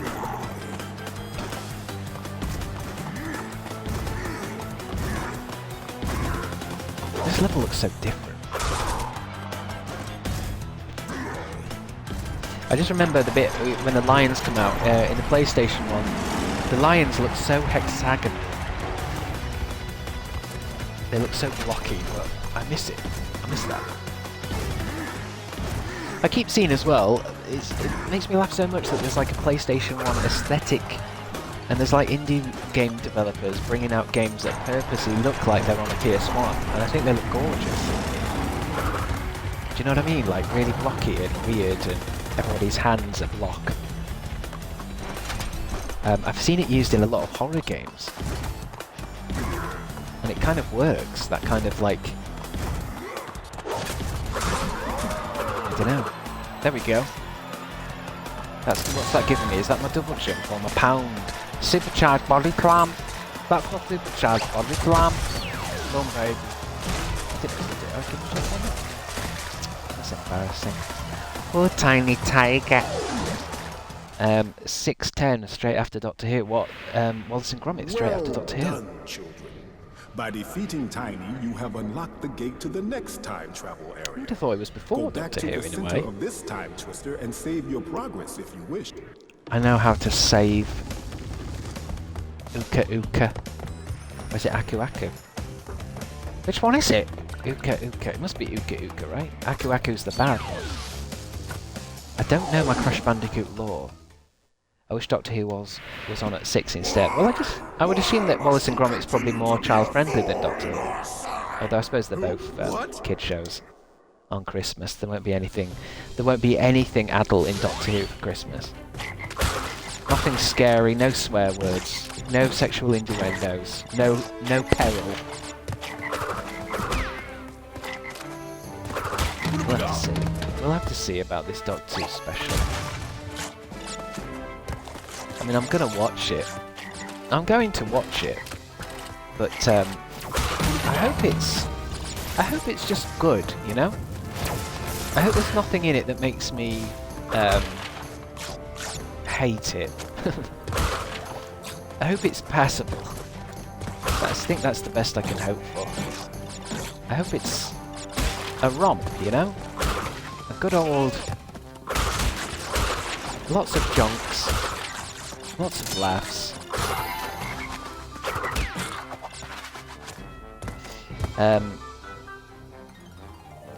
Sadly, there is no focus on Doctor Who this year, just Wallace and Gromit and Gavin and Stacey.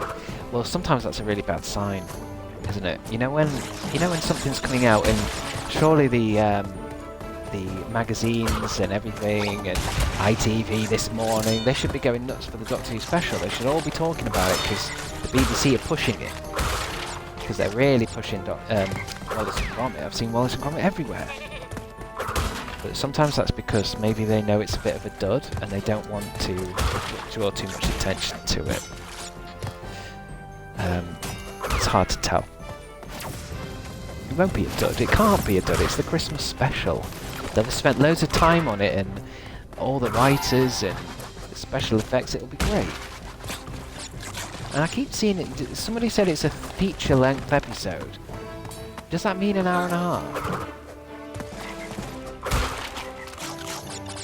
Is that how long a feature is? Because a feature these days is about 3 hours.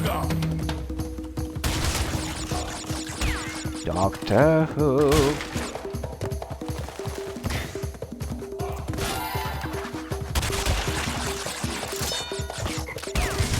No, it's just an hour long. It's not feature length then, is it? I don't know why they keep saying that. Feature length episode. Apparently the ending will be spoken about on Twitter extensively, so I'm scared. Yeah, that scares me, Jess. Oh great, you mean there's going to be argument on the internet? That means something...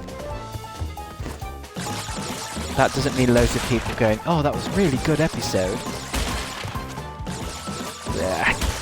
Maybe I'm worried that some of the people involved in TV shows these days might be thinking to themselves, oh, we need a big argument on Twitter. Let's do something that goes against all Doctor Who lore. Let's do something that makes no sense to anyone. And goes against 60 years of stories. Because then people will talk about it on Twitter. And if people talk about it on Twitter, then loads of people will watch it. It reminds me of playing Indiana Jones last night, where I kept having to Google all these fucking puzzles and shit, because eventually I got annoyed by it. But it makes me think. I've heard that can be quite. Some people conspiracy theory that the games companies sometimes want something in their game that makes people Google it, so that the Google results go up for the game. I don't know why that would be needed, but do you know what I mean? I don't know. Oh shit, I can't make that jump. I don't know why. Does that ring up any bells with anyone? Just this idea that if they can put something in the game that makes people Google it, then having it higher up in the Google results ain't gonna do shit, is it? It's Moffat, he's my fave, but I'm concerned about what's coming, Chris, I can't lie.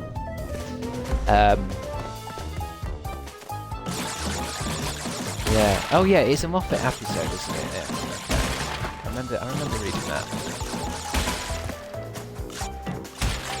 I think what's interesting is a few people didn't super like the new series, and they were so keen to make so many episodes that they've already filmed Series 2, haven't they? I think they'd already filmed Series 2 while Series 1 was coming out, which I feel like is a bit weird. Because that's like, well... I don't know. It's very presumptuous. Because now they can't do anything about Series 2. If it's like... I mean, I don't know. What are we meant to do? It's film now. Fuck. I really wanted to like the new series, but it just felt so flat for me. I know the difficult thing I'm having with it is... you know, I don't know if I hated it or whatever, if I really liked it. But what I do know is I have no desire to go and watch it all back through again, which is what I would have done as a big Doctor Who fan. You know, there's all these brand new episodes to sit and watch, so... You know, I've gone through Tom Baker's episodes a million times, I've gone through Peter Davison's episodes, so there's all this brand new content. Why haven't I... You know, it's like even with the Christmas special coming out, I should be doing like... you know, a pre-Christmas episode marathon. You know, it's like, oh, there's a new Christmas one coming out. I'm gonna watch I'm gonna watch Series 1 again to get myself ready for it. But it's like, nah, I'm good.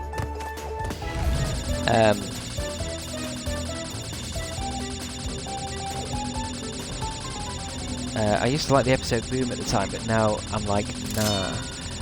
Yeah, sometimes with some of the good episodes, I feel like they were good, but only in a sense that some people weren't jiving with some of the other episodes. So yeah, Boom, the one where he stood on a landmine, was quite good. But I feel like it was only good because it was kind of just going back to being its... back to the roots of, like, let's make an interesting sci-fi concept and have the actors acting, and let's do something a little bit more old school. And I think people were missing that about the show, so I don't think it's necessarily that Boom is like a brilliant episode of Doctor Who. I think it just gave people a bit more what they wanted, which was like a bit more time with the Doctor and the actor, so that we can see how they work, whereas the rest of the show, they're all fucking running off to the next thing. We don't spend any time with them.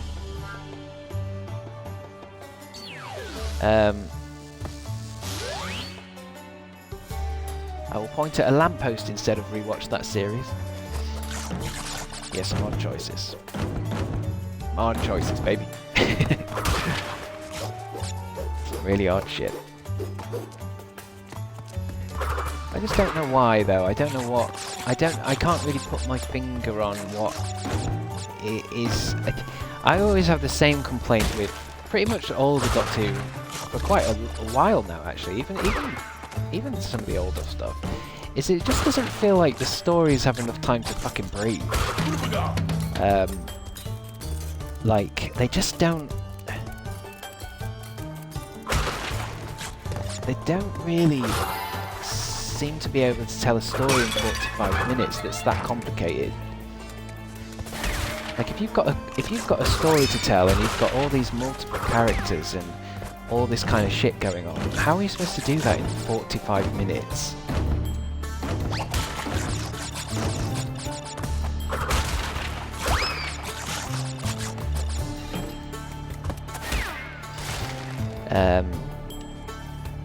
I don't think there's been a bad Doctor, but some of the episodes are bad. The likeable actors carry a lot of the weight and compensate a lot of the stories which should be doing most of the work. Well, I mean, I've always had this... yeah, I think everyone who's played the Doctor's been really, really good. But it's down to the episodes, isn't it? Because... I think that's why, you know, with David Tennant, he was like... He's everyone's favourite, isn't he? The new series, especially for normal people watching. But the reason why is because I think he had the most accessible episodes that were like fun for normal people to watch. So that's why he carried over into, you know, being a popular Doctor.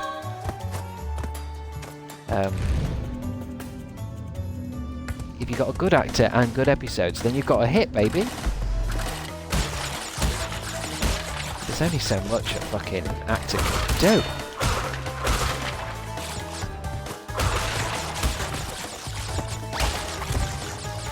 Because I've always said with Peter Capaldi, I always feel like it's such a shame that when Peter Capaldi was the Doctor, that they didn't get a new writing team in and just changed his, because he was a different vibe. Peter Capaldi was a completely different vibe of a Doctor, so it's a shame that the show didn't change a bit.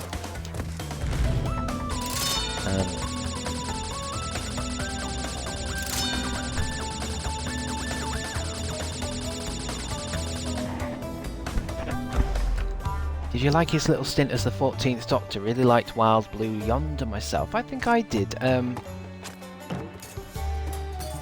mean, the episodes were definitely fun. I think I've rewatched them, so they're definitely they're a highlight, but a bit of a weird highlight. Because they were supposed to be special episodes, but it almost feels like a proper series for a little bit.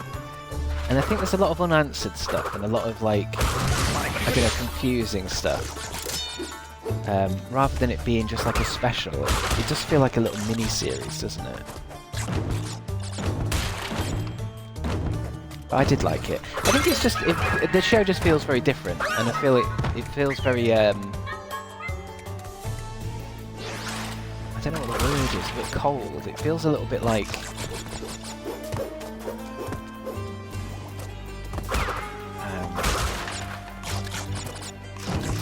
don't know, is there maybe a bit soulless. And sometimes I worry it's because there's so many great special effects and it's never looked better, Doctor Who. Doctor Who looks so good, but I don't think there's anything wrong with just getting some actors in a studio and, you know, a bit of green screen. I think with their special effects being so good, there's probably not enough time for, like, story.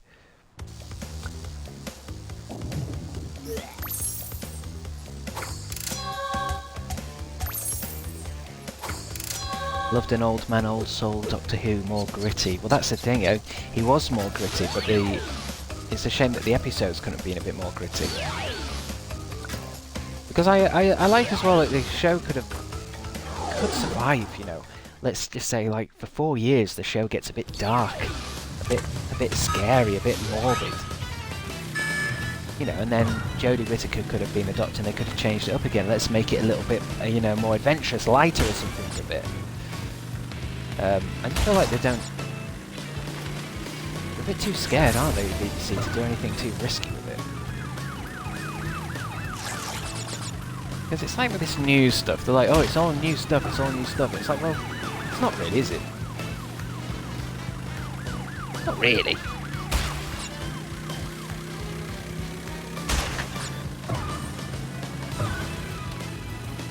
I think maybe it was the is it the Empire of Death, the last bit with the Sutek and stuff, where, like, I just feel there was a bit of that Star Wars stuff where it feels like the writers have decided, like, oh well, we know how to make something look really like, what's the word, like twisty and lots of, I don't know how to describe it, you know, where they're kind of, it seems like they're making it up as they go along.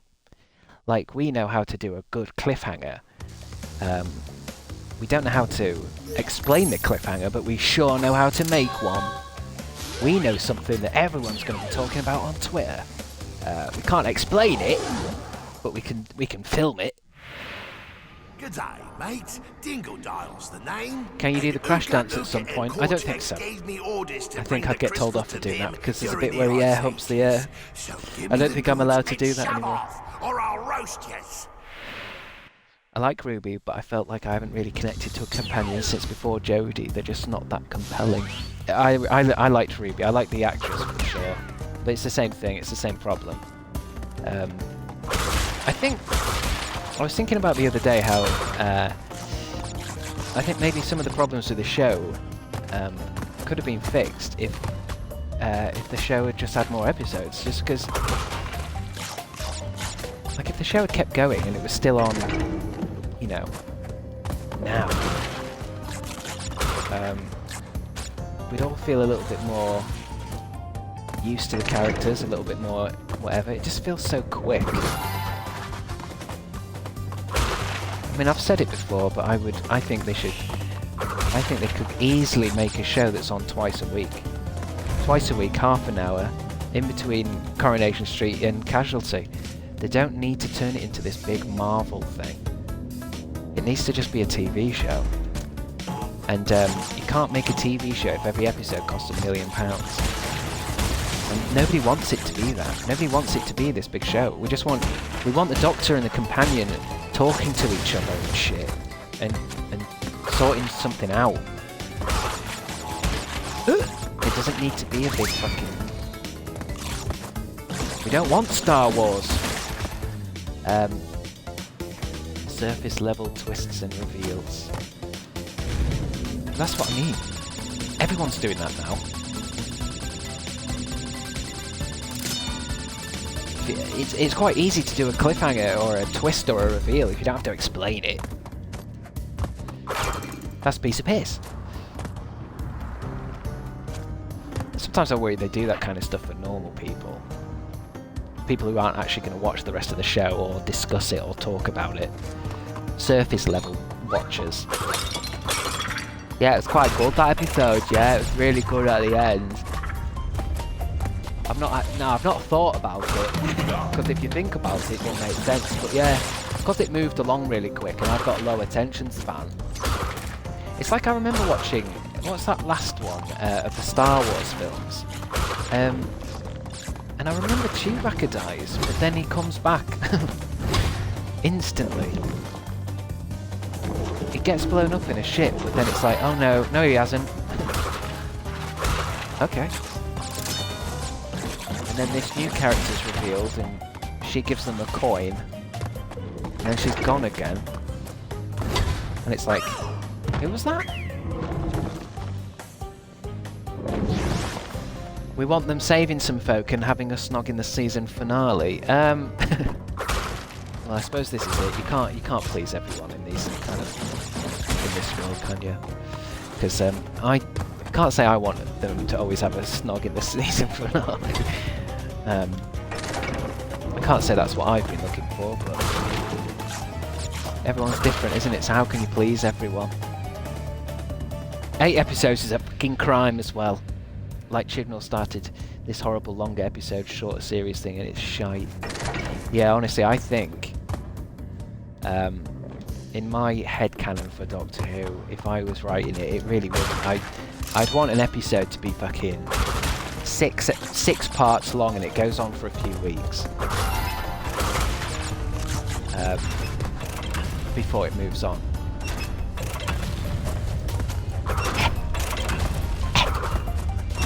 You know what I mean?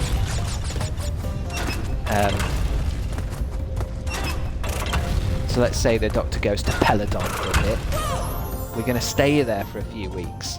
We're staying there. The show is in Peladon for a few fucking weeks. Sort something out and then he gets out.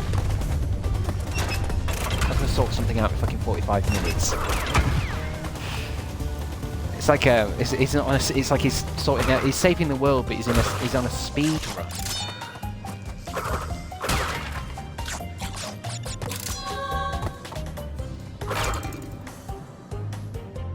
Chris would have thrived living through the classic era then.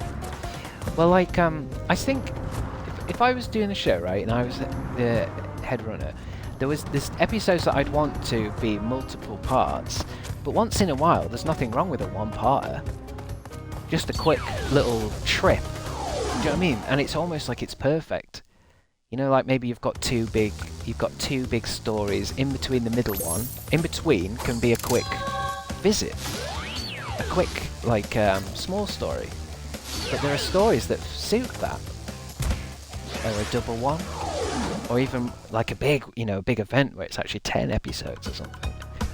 I think it just annoys me because it makes me, sometimes when I look at something like Coronation Street or Emmerdale, I think, well, this show's on all the time, and they managed to make that work, you know? Why not have it on all the time?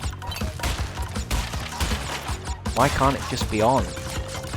Why has it got to be so special? Because I swear to God, if it was on all the time, I would watch it, and everyone would. All of us would. Unless it was really shit. Because sometimes I think they get a bit too obsessed with Doctor Who being like Harry Potter. It's got to be fantastical. Whereas I think, you know, why don't you go for a few weeks? He's gone to a haunted house, and it's a haunted house mystery for a bit, with actors in and shit. It don't have to be expensive. Just gone to a haunted house for a bit. Fuck's sake.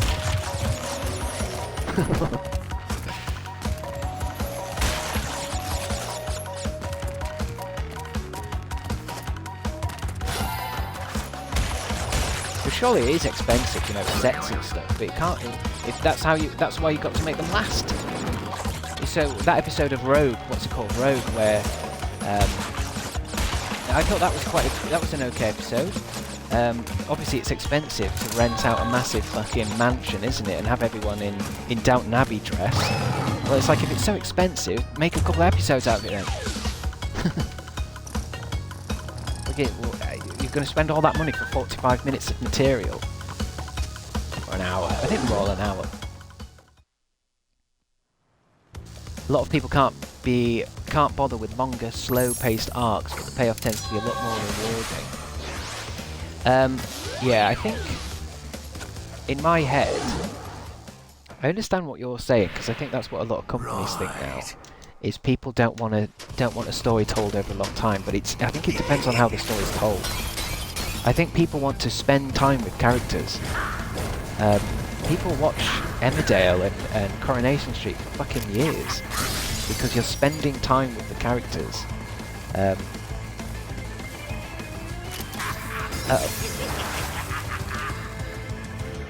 So let's say there's a new series of Doctor Who and it's on twice a week. It's half an hour, Tuesdays and Thursdays, 30 minutes. And it's like, yeah, that's too long for a story to be told, but people love the characters and the actors and the performances. Then people watch it.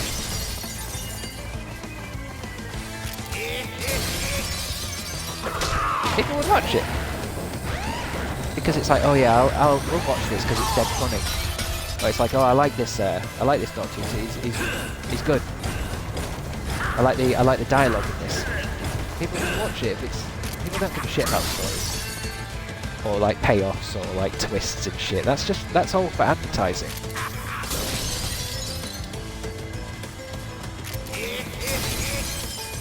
It's like the new Star Wars films. That's all they were. Lando Calrissian's back. So that looks great in your trailer, but what is he? He's just going to drive a spaceship for a bit.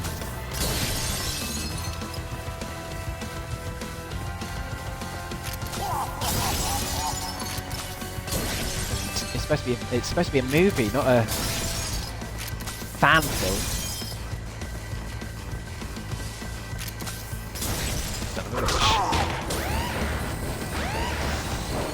Could you turn the game down so we can hear your caramel voice? No worries. You'll soon be up against much worse. Does everyone else want it down a bit? Is it the music or the game, or which one is it? It's a little loud compared to the. Let's see. It should be quite easy to change. Let's take it down to 6. That's cool. That's cool. Resume. Zazum. Yeah, I like how they've just added in his little voice there. Very smart of them. The same with Crash Bandicoot. I always feel like why don't they just bring out more of these levels? Do you know what I mean? Why do they have to like, well, we better refresh it up or make it different? It's like, don't, just bring out more levels. Just bring out another hub with loads of different themed little levels in. What's wrong with them? Oh, I got burnt.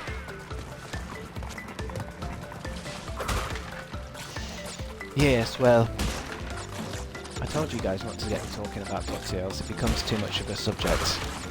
And then that's all I talk about for an hour and a half. What else should we talk about? Although I don't really watch anything anymore. I keep watching streamers now. I haven't watched anything for a long time. It's not like me as well. I feel like sometimes I have to reorientate my attention span. Too many video games and spending too long on Twitter. I need to go back and like turn the screens off and meditate. Bring back my attention span. It is possible. I've become the very thing I hated.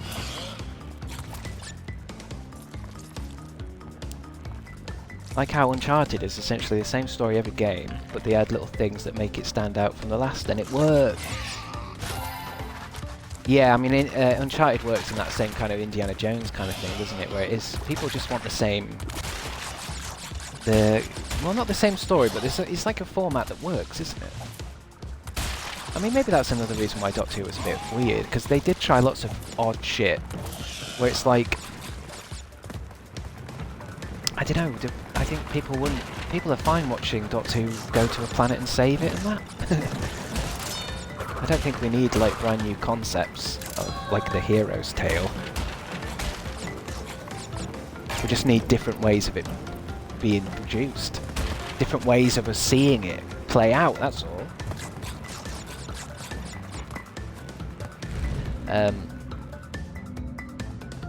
I've unironically become an Indiana Jones stan now.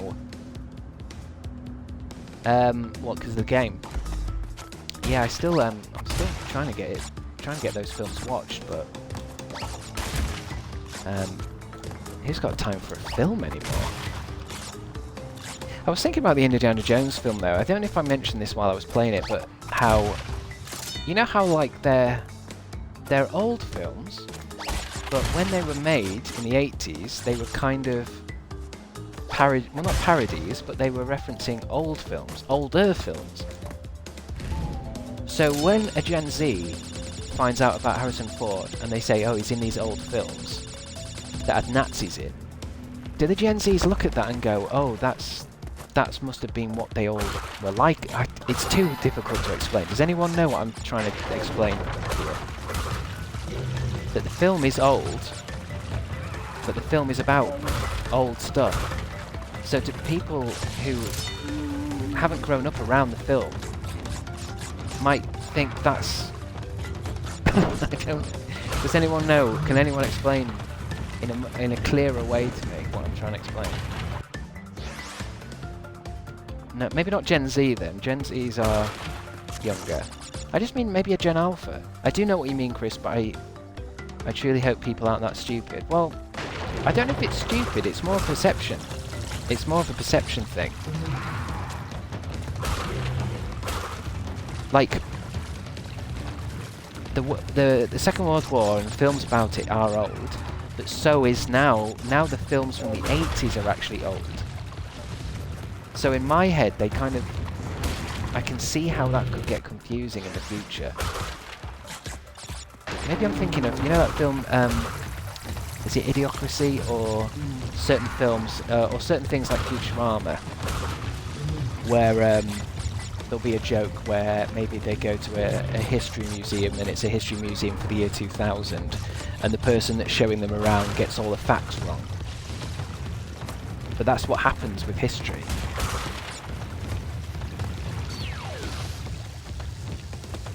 I don't know what I'm talking about. Gen Z's believed Indiana Jones stopped World War II. Yeah. Didn't he? I can see how it gets confusing for everyone. Where was I? Have I just done that one? And now this one. 12.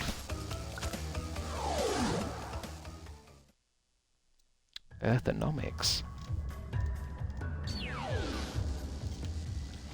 Indiana Jones made me believe Jesus was real.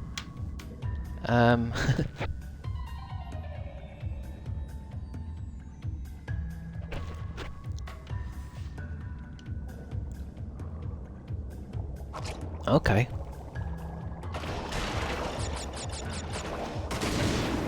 What? Oh, I don't ask, to be honest. I don't want to know.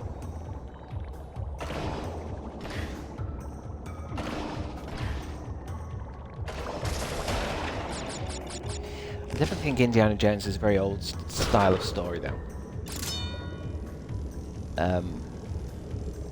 Because I remember somebody came in, somebody was commenting while we were playing Indiana Jones, they were saying, this is boring. And it did make me think how there isn't a complication, really, is there, to Indiana Jones as a character. He's a man that's looking for some gold, and he goes and tries to get that gold. And you know, the bad guys, you know, are clearly bad, and have like bad guy names and bad guy like accents. Like they are clear bad guys. You know, and the girl character usually needs saving in quite a straightforward kind of way. Like she's tied up somewhere and needs to be untied so that they can escape from the bad guy. So I can see in the modern world now that a story like Indiana Jones, and maybe to an extent stuff like James Bond and Robin Hood, don't really don't really capture the imagination anymore because they're not going through some kind of weird existential crisis. Top Shagger are indie. Well, that's one way of putting it, yeah. It's like Mum sometimes watches those old James Bond films that are on a Sunday, and that's all he's doing really. He saves the world in a very straightforward way. There's no kind of argument of, oh, the good guy's actually good. No, the bad guy's actually, you know, a good guy. It's like, no, it's not. Like the bad guy in the old James Bond films is like laughing at dead people and shit. Like he's bad. He's a bad guy. And yeah, he gets his honey at the end. He just gets that honey. Archetypes. Although, yeah, I think archetypes reminds me of. I predict, right, that in the future, in our future, I think there's going to be a return to the archetypes. Because I think people are going to get bored with the breaking down of characters and all that kind of shit. So I think one day in the future there's going to be a new James Bond, but it's actually going to be quite camp and 60s, and he's actually going to go back to being in the 60s, and it's going to be really cheesy and funny, and it's just going to be about a bloke with, you know, lots of gadgets and that. And it'll just be bonkers again. Same with Robin Hood. And Sherlock. Rather than Sherlock being this modern take on Sherlock, I think one day it's just going to go back to him being an old guy in the Victorian era. Do you get me? Where am I? Level 13. Oh. I mean, there's already a return to archetypes under Marvel. Well, I mean, Marvel does quite well, but Marvel, I suppose you're right, Marvel does take things back to where it was. They're very comic booky, aren't they? My mum fucking loves the Carry On films. The Carry On films are a bit weird when I watch them back. So, some of them are very funny, but some of them are very locked in their own time, where they, the jokes are referencing all kinds of stuff that I have no idea what they're talking about. I often think the Carry On films could come back. They just need a whole new team of decent actors and comedians that people want to see. The humour would have to change a little bit, because I think people still want naughty, cheeky humour. We just don't want it to be mean. That's all.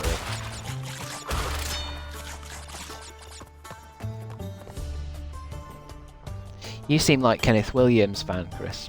Is Kenneth Williams the one that goes, oh yeah, like that?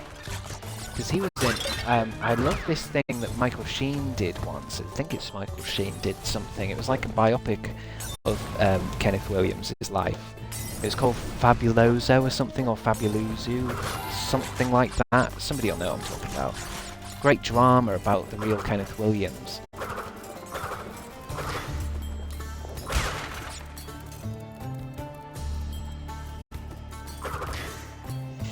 Because he's, I mean, like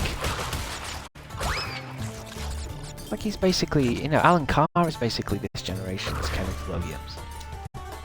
People would like those kind of, I think people would like those kind of British comedy films. A bit naughty, a bit cheeky.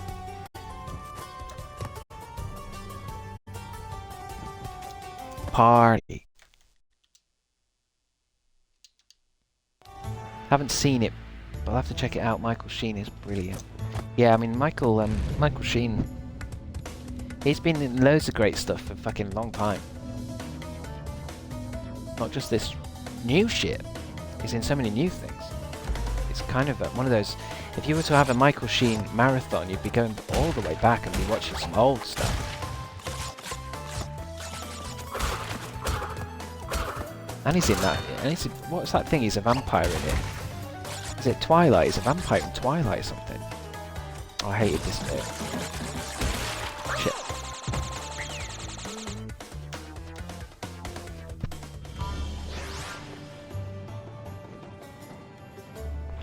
Fantabulosa, that's what it's called, I remember.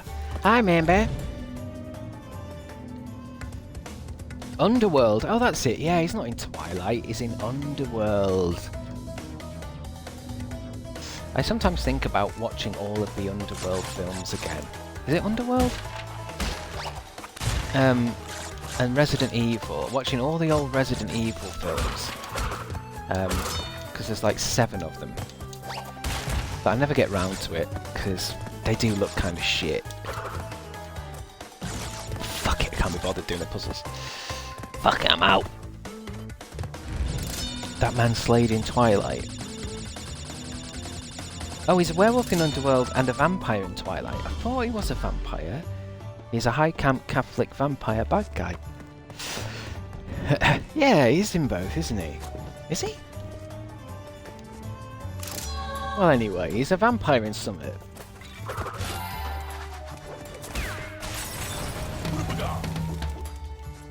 Has he ever been in Doctor Who? I feel like he'd be a good Doctor Who. Like a good doctor. Now, I've not really watched Staged. I know about it, but I've watched lots of clips. I never got around to watching the whole thing. It must be a BBC iPlayer thing, right? He has a voice in Doctor Who. Yeah, I know he's... Most actors have been involved in it somewhere. What voice was he? Was he a robot or something?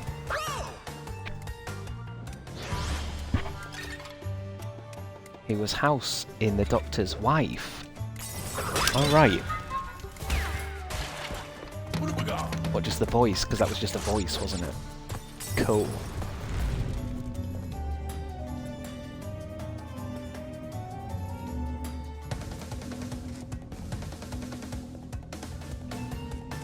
What is this? I've forgotten how I've got onto this. Is this where you don't die? I must have died. If you don't die in a level, one of these things opens up.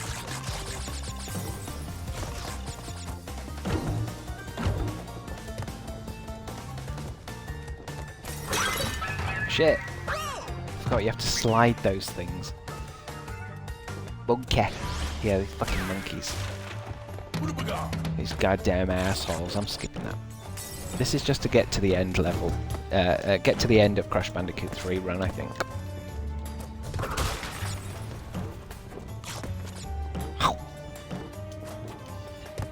I sometimes think I might stream Crash Bandicoot 4 again, but I remember that I don't really get on with Crash Bandicoot 4 all the way through it. I get on with like half of it. Oh shit. Wasn't expecting that to happen. These carpets look exactly like the flying carpets from Aladdin. I love it. Crash 4 was too complicated. It does have a very odd... Because obviously anyone who's playing Crash Bandicoot tends to be a bit of a collector. What do you call it? Like a collectathon fan. Got to get every box, got to get every gem. And yeah, there's a lot to Crash Bandicoot 4. I don't think many people have 100%ed it. Same with that new Indiana Jones game. Really good until you want to 100% it. Once you want to 100% it, then you start to go fucking crazy. Yeah, they made the crates too annoying to find.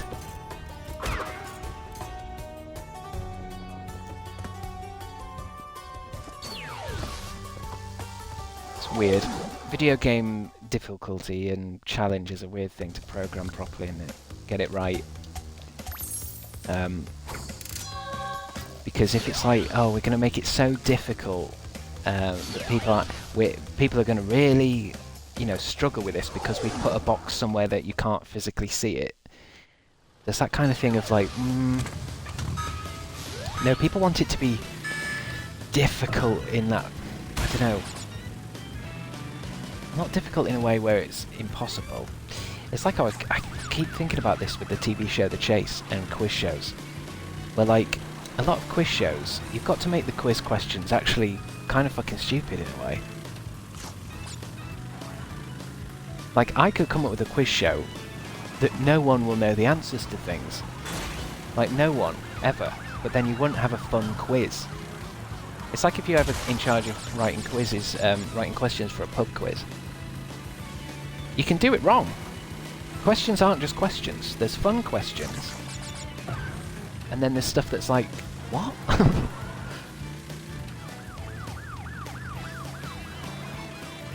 Like, you can come up with questions that are like impossible, that no one's ever gonna get, and no one would have any fun. Whereas if you watch, it's like, I have this thing with quiz shows, where like there's a few questions that are universal now in like all these shows, where like, let's say there's a question in a quiz show, especially a TV one, that's like mentions a pop artist. It's always Andy Warhol, no matter what. You don't need to even think about it. It's Andy Warhol. Which pop artist made Andy Warhol? And there was another one the other day that came up where I was like, oh, this again. Oh, yeah. Anything that says, which Welsh actress? And it's like, yeah, it's Catherine Zeta-Jones. Oh, how did you know that? It's like, it's not that I know that. It's that I know that if there's a question about a Welsh actress, it's always Catherine Zeta-Jones. Has been for years. Famous scientist, the answer is always Isaac Newton. Are you sure? What about, what's his name? Einstein and shit. Because like, it's like this pop cultural knowledge, isn't there? Because you're right, Isaac Newton or Einstein or something like that, but there's so many scientists in the world that loads of people don't know. But they don't come up in these questions. There was a pop artist question the other day on The Chase, and I said Andy Warhol. My mum was well impressed. You get the same with... sometimes there's a question about which famous graffiti artist, blah blah blah blah blah. It's like, Is it Banksy? yeah. Yeah, it was.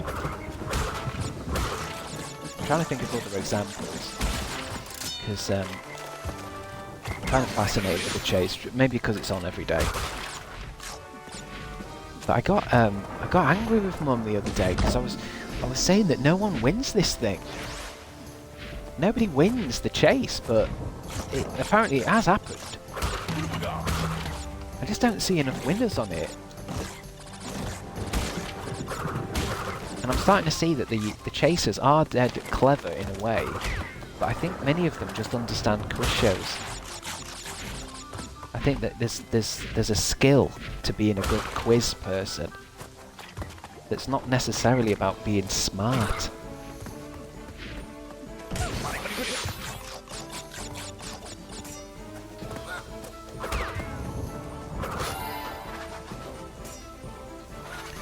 Fuck Banksy, honestly.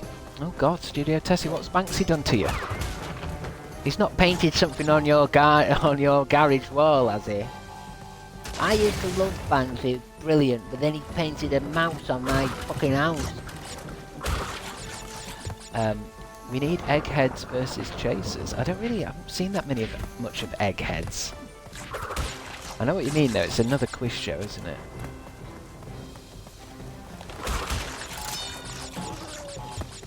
I'd rather watch The Chase than Deal or No Deal. Deal or No Deal does my head in. Well, I kind of get into it. Depends.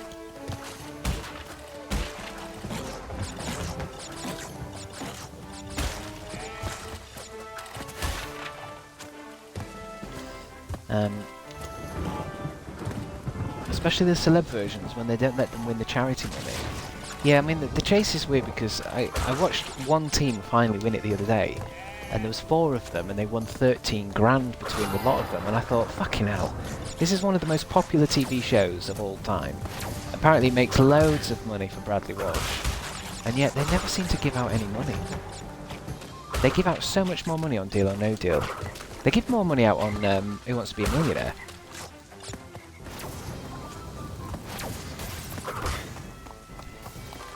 And yeah, I was thinking that a lot of these questions, they're quite... Especially on The Chase, you end up getting the question because you're given the options, and something clicks and you go, yeah, it's that, I think it's that one. But if you had to do these questions from scratch, do you know what I mean? Where it's like, you know, you have to, do you know it or not? It's like, well, no, I don't know it, but give me some options.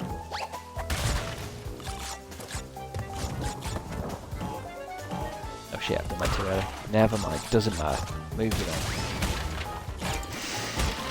on. Who Wants to Be a Millionaire needs to be adjusted for inflation. Yeah, it should be Who Wants to Be. If it was a billionaire now people are interested. Uh-oh. That was the wrong time to do a belly flop.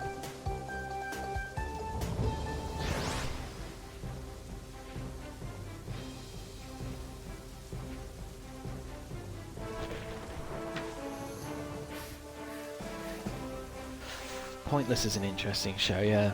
Pointless is,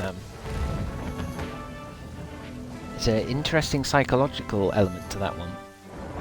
Is Beast Games Mr. Beast? I saw an ad for it, but I don't know what the man looks like. I was watching, I've watched a little bit of that Mr. Beast, new quiz show. Not quiz show. Basically the Squid Games. Although I've not seen the Squid Games. Has anyone watched Mr. Beast's new show? I know there's a lot of Mr. Beast fans in here. I'm supposed to just jump over that. I know there's a few of you who are into Mr. Beast, aren't you? He's your hero. He's a modern day hero.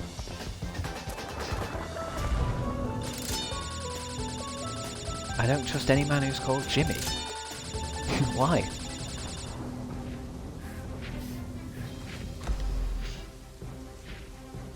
Bring back CBBC's Raven, but put adults in fighting for money. Absolutely. I like CBBC. Well, I guess actually I'm thinking more of Nightmare. I think that was CITV, where it's not really a quiz show; it's an adventure show, and you know, it's got some kind of aesthetic to it. You know, medieval or future. Do you know what I mean? None of this like brutal kind of let's pit people against people. I think it's better when the host of the quiz show is somebody dressed up like a wizard and he has to say stuff like, well, contenders, you've made it this far. You know what I mean? Where's all that stuff gone? Where's all that mystical, weird... Maybe like a level like, you know, like a show like set in this level. You've aced the way of the warrior. Well done, warriors! And he'll always say something like that, even though what they've done is basically like just a basic obstacle course. Well, warriors! Oh, I think I'm thinking of Crystal Maze. That's kind of the main kind of idea, isn't it? That kind of, we're in a... Like I say, I think sometimes these things come in fashions, you know. A lot of shows now are about like prizes, like money and money-based stuff, because everyone's so fucking dirt poor. If that ever changes, people will want, I don't know, more fun. Now it's all money, money, money, baby.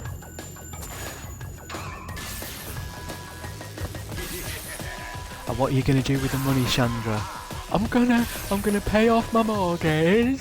And then I'm gonna take my family on holiday. Oh, brilliant. Super exciting. Well, we need to do our... we want to redecorate. So it's mainly gonna go on that really.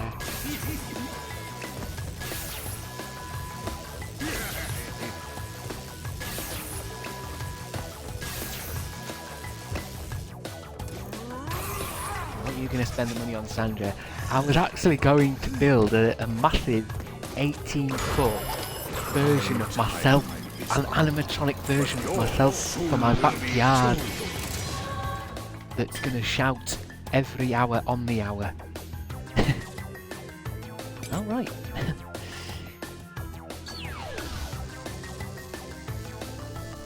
And then I'm going to take everyone I love on holiday.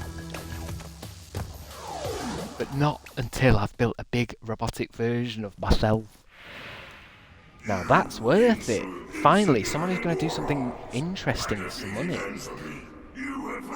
My friend won pointless, and when asked what she'd spend the money on, she said, "I'm gonna buy so much tea." I bet they loved that in the studio, didn't they? I'm gonna buy so much tea, and then I'm gonna drink it all at once and OD. Okay, Sandra. I'm gonna buy so much crack. I'm gonna buy crack not just for me, but for everyone I love as well. Oh, that's wonderful, Sandra. I might even get some of the top gear. Do you know what I mean? Some really, really high quality stuff.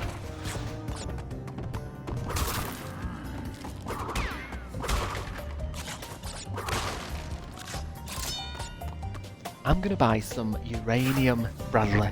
I'm going to get some uranium. Take care, Sandra. All the best to you.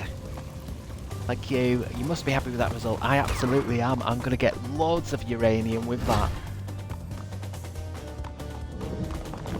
And then I'm gonna take everyone on holiday.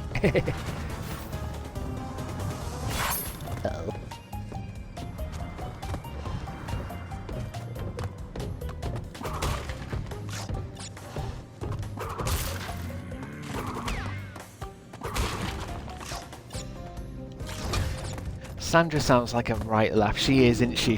She's always fun at work, is Sandra.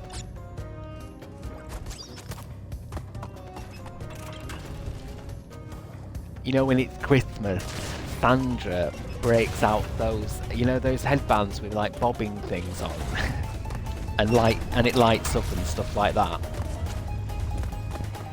It's not Christmas yet. I've not got me bobbers out.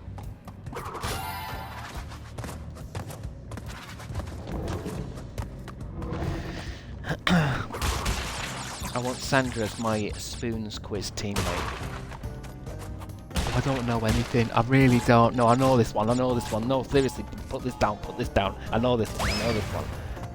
No, honestly, I don't know anything. I'm dead stupid. I really am. No, I know this one. I know exactly what this one is. Write this down. Sophmog has gifted a tier 1 sub to Sandra. Where did Sandra come from? How do people do that? How have you gifted a sub to someone called Sandra as a reference to something I'm just talking about? How is that possible? Which Xmas programme is Sandra most looking forward to? Probably some reality TV show shite. Is there going to be a Strictly Come Dancing fucking thing?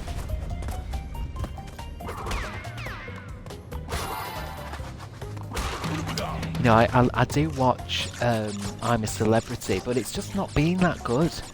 I watched it this year and I didn't like it as much. It's not as good as it used to be. And I watched it the year before and the year before that. And I watched every episode the year before that. And it still hasn't been as good as it used to be.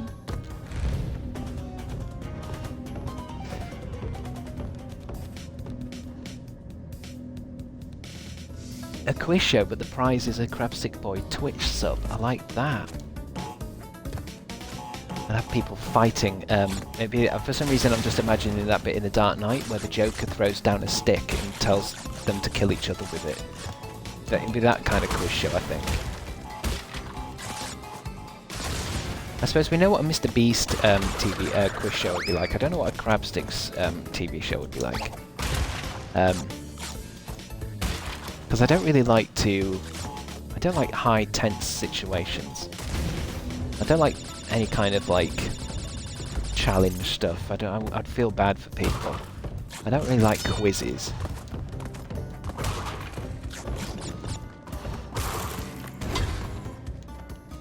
Something involving monster trucks, I think.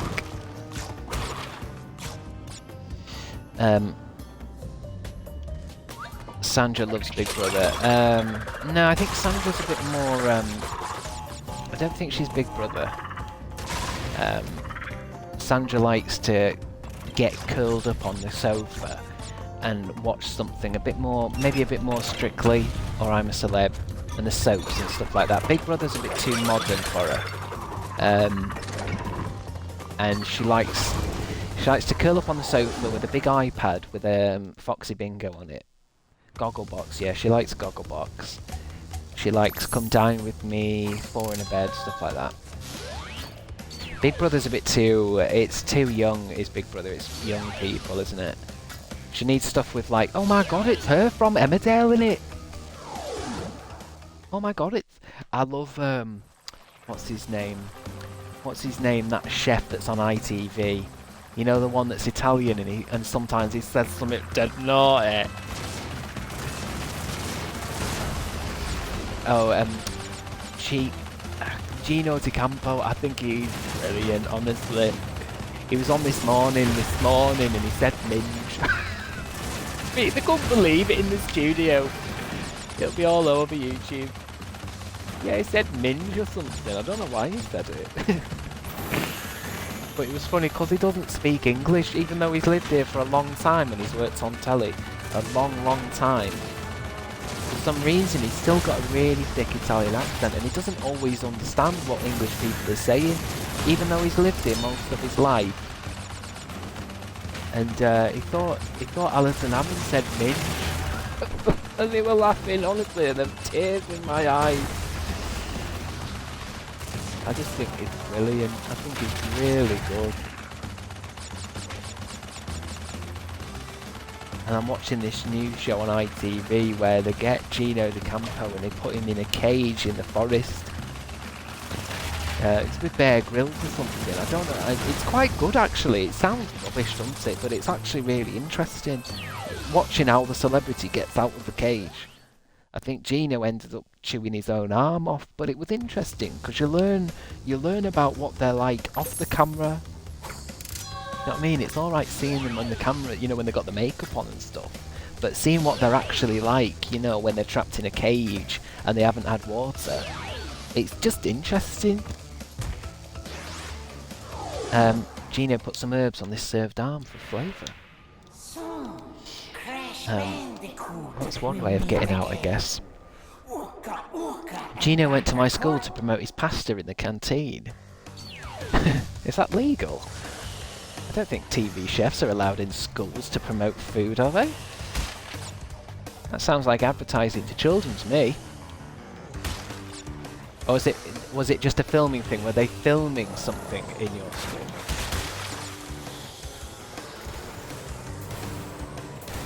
That sounds a bit more close to it. Was he filming a segment? Because the thing is, school kids don't tend to choose what pasta they buy. So it would be kind of worthless. He'd be better off going around Sainsbury's in advertising than to local primary schools. Try a new pasta, please.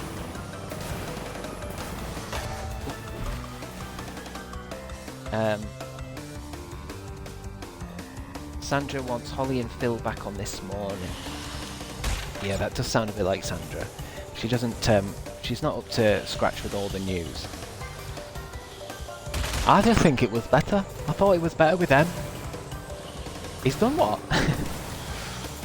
What's happened? I like Alison Hammond. I always think, I watch, Dermot O'Leary's on it, isn't he? Sometimes I think he looks really tired.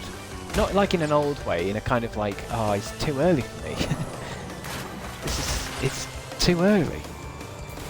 And he does this thing, I don't know how many people actually watch This Morning as much as I do, but he sometimes gets very close to people.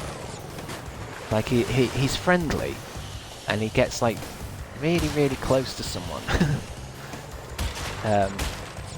Almost as if he's just about to hug them. And he seems to lounge around a lot, like he can hardly keep himself up. Probably because he's knackered, because I think they have to get to the studio at 4 o'clock in the morning for This Morning. I think he just seems a little bit delirious sometimes.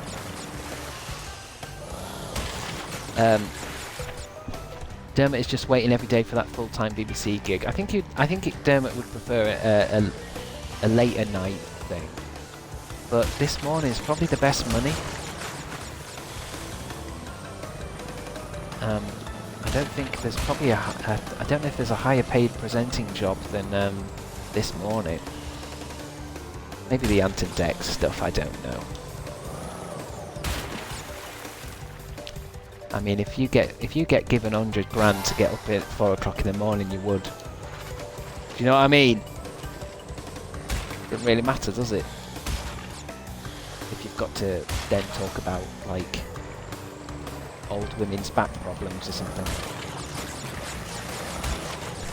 Or, like, here's some things you can do with an air fryer.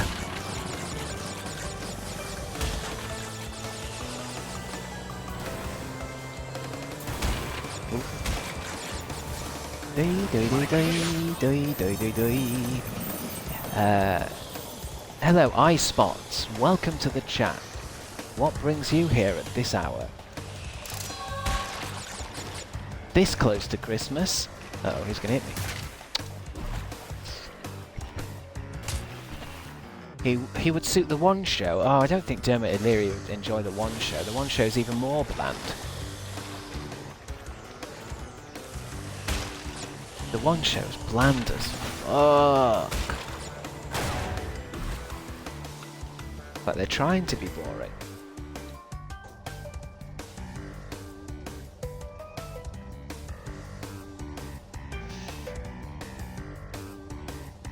Zoe Ball was getting £1 million a year to do Radio 2 breakfast show. You'd get up for 4 AM for £1 million. Well, I think when you do the breakfast show, though, I think you probably end up with $1 million just because of how many times you do it. Like, breakfast show's every day, isn't it? Every weekday day. I've heard Bradley Walsh is the highest paid presenter. But yeah, if you're doing the breakfast show every single day, yeah, you probably do end up with $1 million. No, I mean, Alison Hammond and Dermot O'Leary definitely have $1 million for ITV. Maybe even a few million? I mean, it is daily, isn't it? Although they do swap around, don't they, the ITV presenters?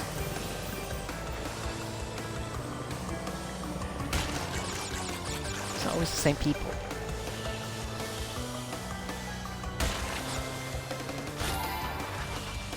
One day it's going to be a robot.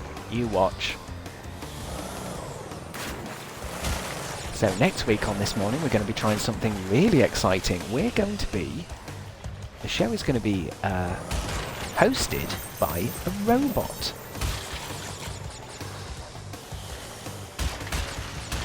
Because we found that that's incredibly cheaper, and the old people watching are so fucking old, they can't tell the difference. Also, the ITV goes on for a long time, and so does the breakfast show on the radios, isn't it? I think it's about the length of these shows as well.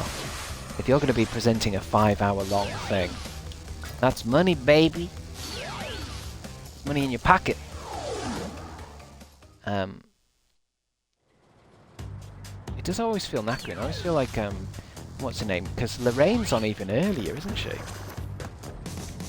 And what do you do with the rest of your day?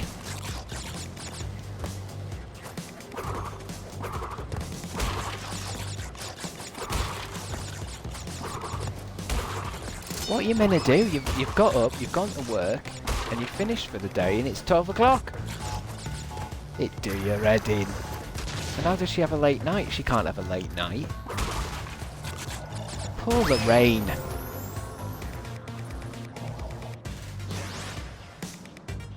I'll miss Zoe Ball. Good luck to Scott Mills taking over in a few weeks. I thought this was ages ago. Oh, is that the joke? I thought that was ages ago, that kind of...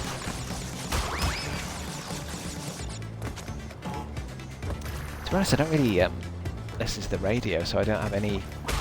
I always forget how much of a big deal the radio presenters are. They announced it ages ago, but her last show was this Friday. Oh, okay. I see.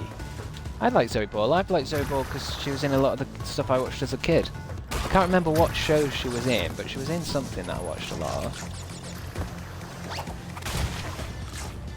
Don't know what it was. It wasn't an art show.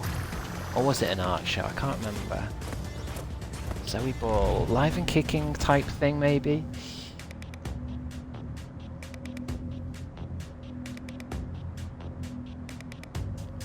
Remembering how Radio 2 asked everyone what they want Gary Barlow to do, and everyone goes, pay his taxes. That was funny. Ouch. Although why was Radio 2 asking what does everyone want Gary Barlow to do?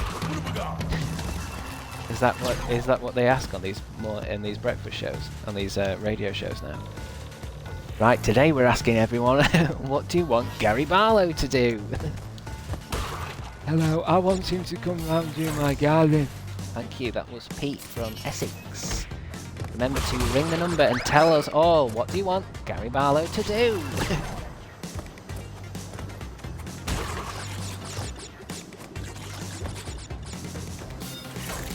Guys, what in the chat, what do you guys, apart from pays taxes, what do people in the chat, what do you want Gary Barlow to do? I want to go see that Robbie Williams movie with it, where he's a monkey in it. I'm not even a big fan of Take That or Robbie Williams, but I want to see that monkey film. I want to see the monkey film! Do I need to say why? I want him to do a beautiful charcoal drawing of a swan. Oh, that's a good one. I want Gary Barlow to come over and do a charcoal drawing of a swan! Please!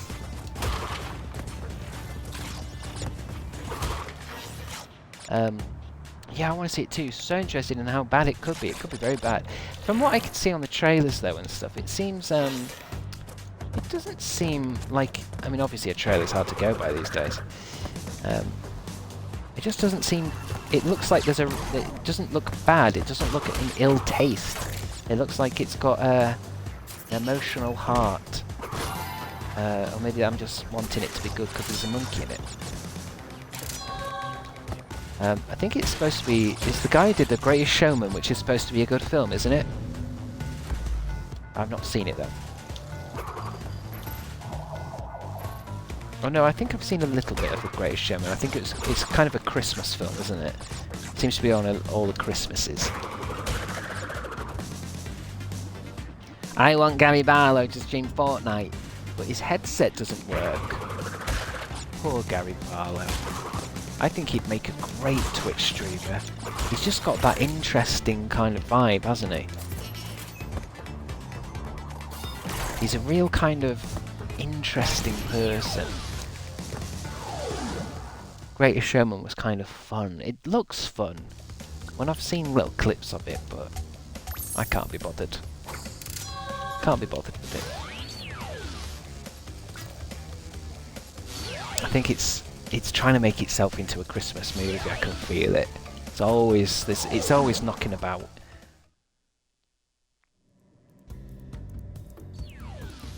Would you be sub to Gary Chris? It depends what kind of games he's playing.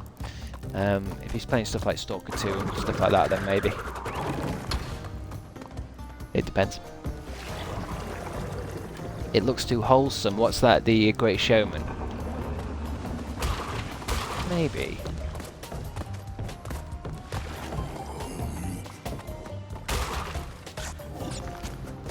I know it's obvious, but I think sometimes when it comes to musicals, it does come down to the music in the end of the day, doesn't it? And I feel like stuff like The Greatest Showman, I just can't tell you any of the songs that have come from it. I can't think of anything that's like broken into the pop culture of like, oh, that's that song from The Greatest Showman. Oh, I might watch that because I like that song. I'm sure you guys will tell me, but you know. Same with Wicked. What's the big songs from Wicked? Kitty Meow Meow. Oh, I fucked up. I fucked up because I hit that and now I've locked out them boxes from down there. I couldn't get them boxes if I wanted to. Okay. This ain't 100% run. This is a get out alive run. Grab the apples or whumper through and go. I think The Greatest Showman is a lot about the vibe too.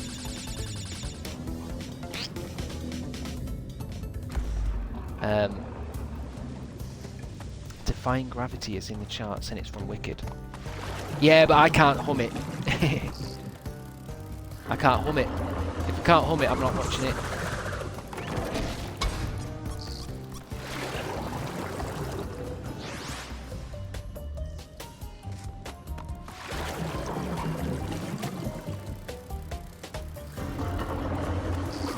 I didn't know this... why does that keep happening?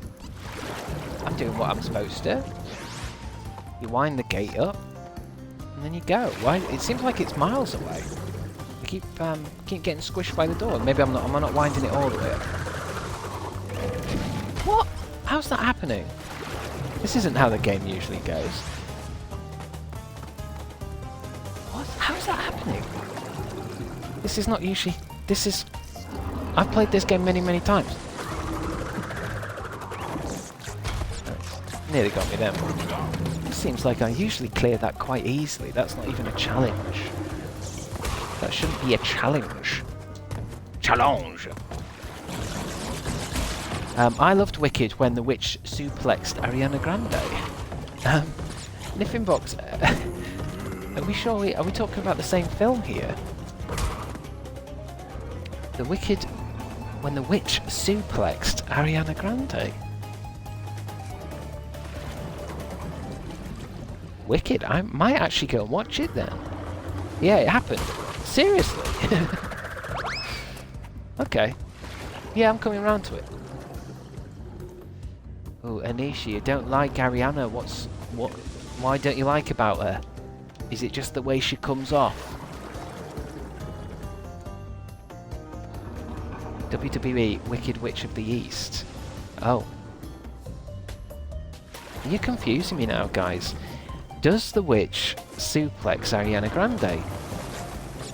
Because this is all this will decide whether I watch it or not. I went and saw it last week and I was very underwhelmed. I hate going to the cinema and being underwhelmed. I have to go to the toilet. Wonka left me underwhelmed. Not angry, not upset, just underwhelmed.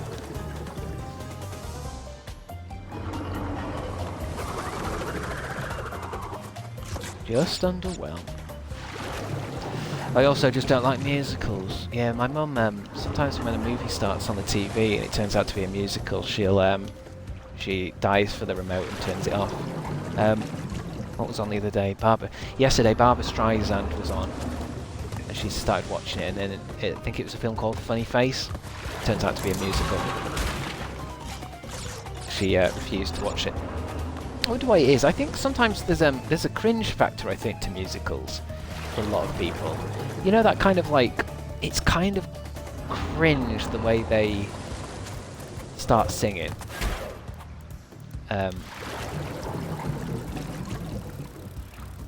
Does anyone know what I mean? You know how they 1 minute they're talking and then they all start sounding different and, you know, moving around in a cringe way. Well, Team America is the best well, yeah, I mean, that's... I wouldn't even count that in the world of musicals. It's just a good film. You know, like how actors move around on stage sometimes in a bit of a flowy kind of way. There's something about musicals that can... I don't really see it myself, but I can see why people can say, oh, I don't like musicals of any kind. There is something cringe about the way they just start singing. And everyone kind of pretends like it's normal that they're doing that.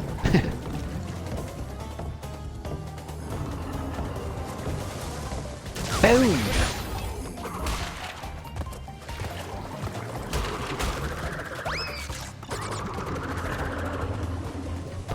Public displays of emotion. It's weird. And then they continue as if nothing happened. Yeah, they do. They just get on with the rest of their day, don't they?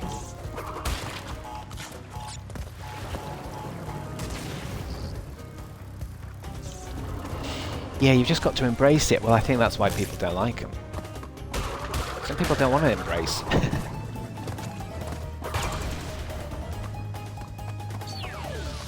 Ba-bam! Once More with Feeling was incredible. Is that the Buffy thing? Yeah, the Buffy thing was great, wasn't it? But I think what I find interesting about Once More with Feeling, I think that's what I'm talking about, is how it was helped, wasn't it, by the fact that it was it came out of nowhere, and obviously in a musical you kind of sing your feelings and shit. But the great thing about that Buffy episode is they were like mid-series, wasn't it? So it's like they actually did have they could sing about what they were going through, and it had like impact because it wasn't just random shit they were singing. It was stuff that was story relevant.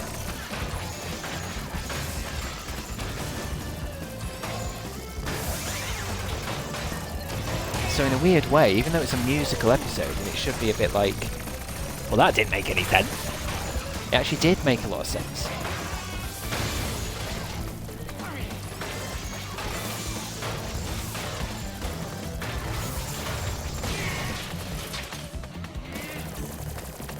Engine.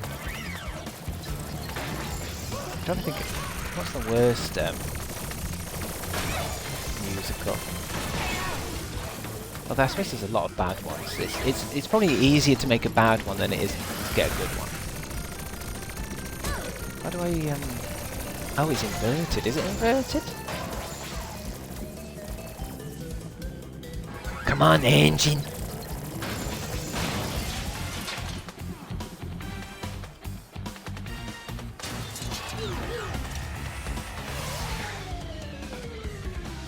I think watching Glee as a kid ruined musicals for me. I couldn't watch Glee. Didn't like Glee, baby. I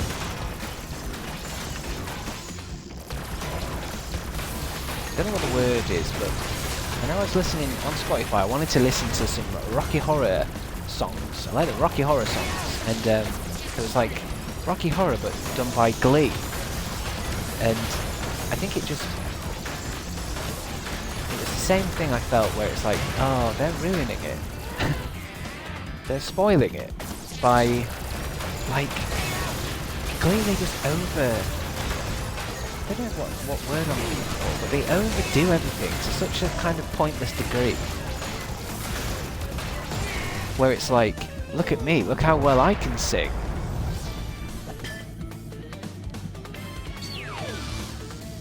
I also think my childhood friend who was a theatre kid, and later on we had beef, and that ruined musicals for you. What a bastard. Yeah, it was the kind of whole point of the show. What, Glee?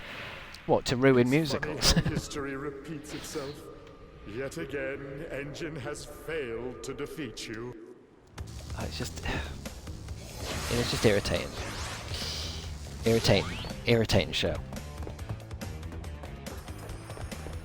Come on, it was irritating. But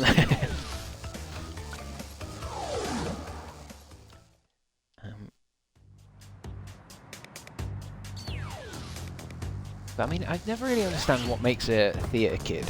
Is it that they're just like really intense and quite annoying?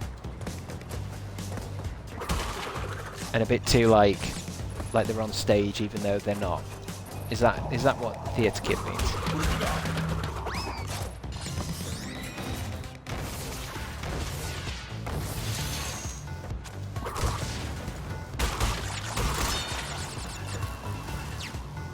Glee was never good, that's why it was good. I think that sometimes confused me, where I think people were saying that Glee is like, it's funny because of like a self-parody kind of way. Whereas I never really, when I watched some of it, I was like, I'm not really getting that. I feel I can see them trying to do that in the way, you know, like maybe Scrubs is self-whatever, but it seems like even though it's self-parody, it's like when Americans do that self-parody type stuff, where it's a bit too like self-satisfied. Glee got very bad after season 4, unwatchable bad, but the first 3 seasons were very fun. I know I like that lady that's in it. I think I'm seeing her as a PE teacher. She's good in stuff, but I don't like hearing that kind of singing where all they're doing is just warbling.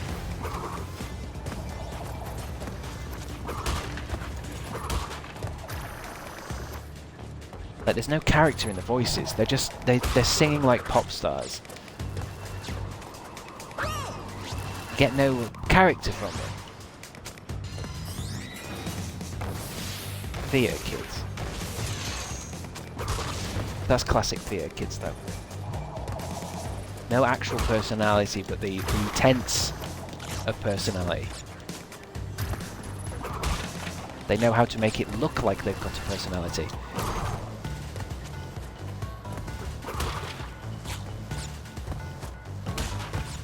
Where they've had a whole lesson teaching them how to smile. Every little bit of Glee I've seen has been against my will.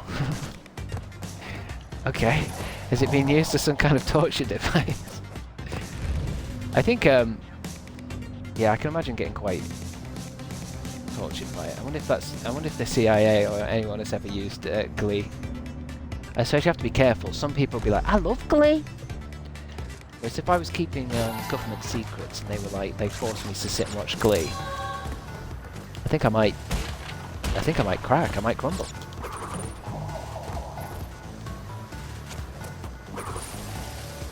I was playing Chester the Cheetah the other day. What? It was iconic. I don't care what anyone says, and if people whine about it ruining their favourite song, it can't have been that good in the first place. Scarlett, you're obviously a big Glee fan.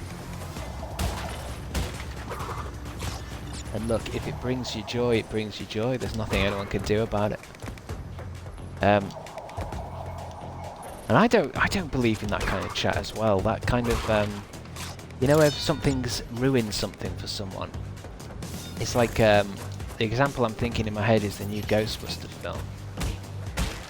You know the ones with Paul Rudd, where someone will say it's ruined Ghostbusters for me. And I'm a bit more like, well, I didn't like the new Ghostbusters either, but I can still watch the old one, no matter what. It's not like, oh, I can't watch this now. Why? It's like if they were to do a really shitty remake of Gremlins or something. You can still watch the old one.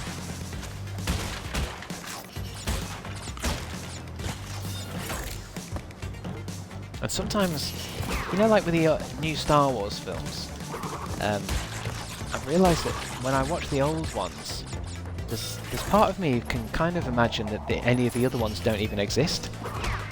Like, I'm able to look at an old, watch an old Star Wars and kind of, I don't know, block out mentally anything else that happens. So in my head, when I'm watching it, Darth Vader was never that kid. Or, what's his name? Hayden Christian. Darth Vader was... When I'm watching Empire Strikes Back, there is no Christian... Hayden Christian. It doesn't exist.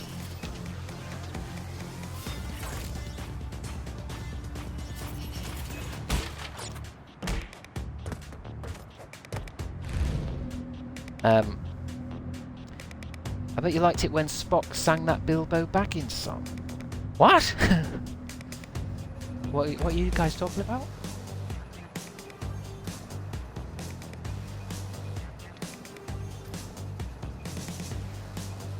Paul Rudd is hot though. Alright, smooth brain. Crushing on Rumpelstiltskin. Oh, Once Upon a Time. Is that show where it's like, what if stuff from fantasy was now? There seems to be a lot of that though. There's only a few things that can get that right. I know what is it called? What's it called? Once Upon a Time? That's supposed to be good, isn't it?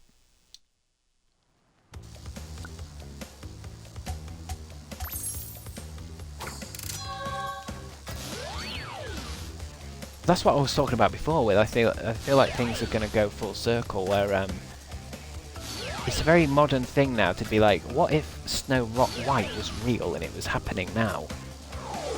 Or what happens if it was more modern? What happens if it was more this? After a while, I think some people are going to be like, what if Snow White was just Snow White? Just like, let's do a version of Snow White where it's about Snow White. No, this one is about the prequel of the Queen and how the Queen got to be. This one's about how Scar from The Lion King and his university years.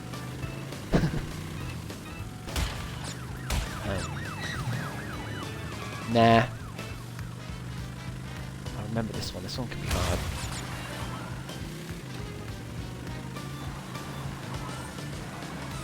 What happens if Mufasa from Lion King never went to uni?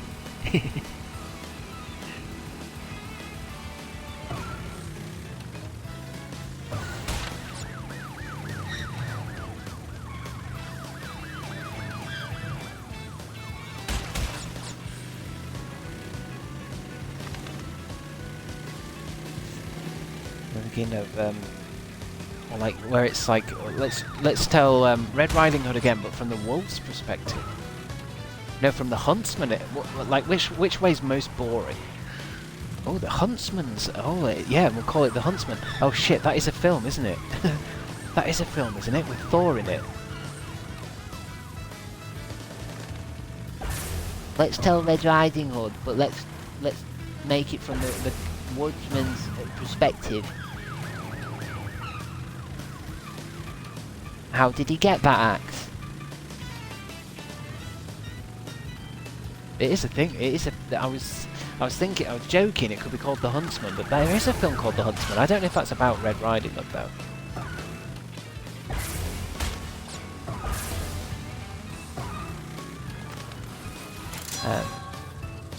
Christian Grey played The Huntsman, so it is a thing.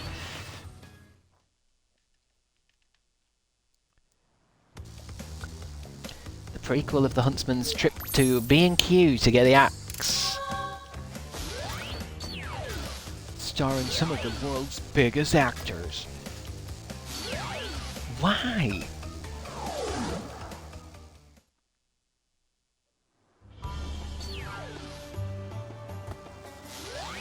My favourite K-pop group just released their last song under their label today before they leave next week, sobbing. Is that they leave to go to war?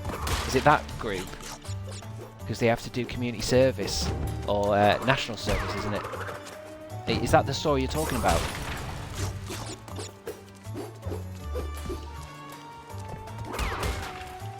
They did. They die. What? Because that's fascinating. Imagine if One Direction had to go to war. No, they're girls. Promise 9, you're saying? Is that the group? Why is it their last song?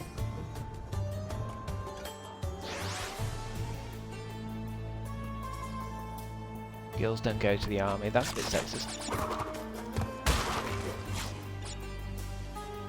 I'm sure there was a group that's like a K-pop group, and it's like they're gonna have to put their whole band on hold for a bit to do their 2 years service.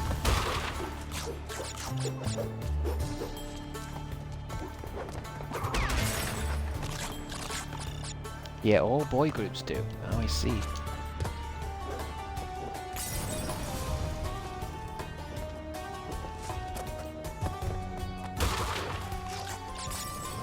Because they terminated their contract. Oh, right. I always feel so... there's something very odd about the K-pop groups. They seem very... you know that, like that thing where... I don't know how to say it, where you're just a bit worried that they're not safe. You know, like where like something in the way they act seems a little bit like, are they being looked after? You know, when they do these massive songs with these great dance moves and music videos and like, is it do they want to be there? Yes, it's definitely dodgy.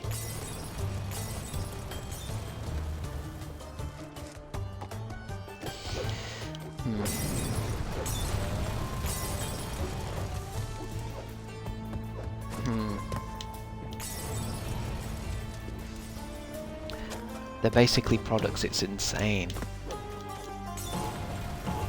Well, I think that's always been the thing that I found most cringe about boy bands and girl bands and stuff, is that they are super produced, aren't they? They're mass produced and it's really controlled. And yet, I don't know, people don't seem to care that that One Direction is so inorganic. It's a complete. I mean, they even filmed the production of it and made money off that. Oh, but they're best friends. It's like, no, they're not. They're just filmed like that.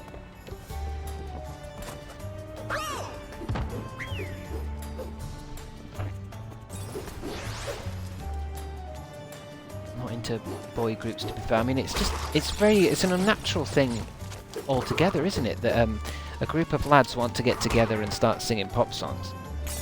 I don't think there's ever been a boy band. Maybe the Beatles at the beginning, maybe. But there's never been a boy band that's been like, oh yeah, we're just 5 mates that wanted to do songs like this. They're always like a record labels kind of thing, right? Like Take That didn't exist as a band, did they? Before like someone crammed them all together and hired them.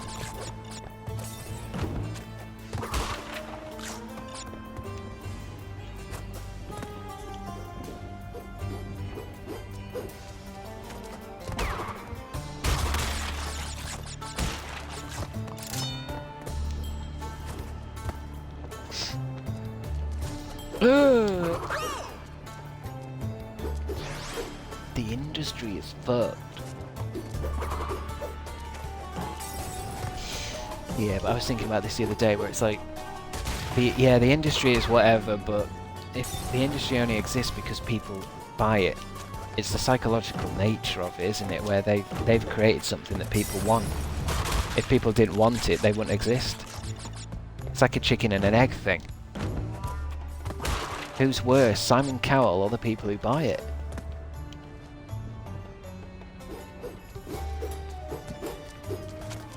It's like he's not made something out of thin air. Simon Cowell, next question. Well, it's the psychology of it though. Think about it.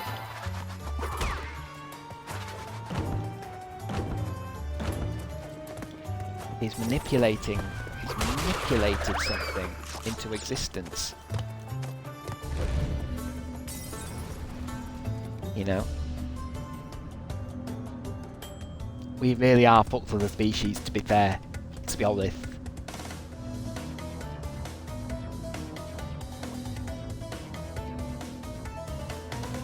You would never sell out, would you, Chris? I'd sell out at the drop of a hat, baby. No, you wouldn't even be able to. I'd sell out instantly. No one ever offers. No one offers to give me loads of money to sell out.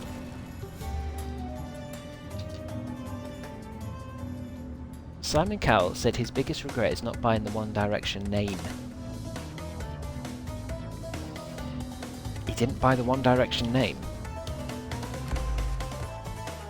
Don't know what that means. Don't know. Would he want to buy the name?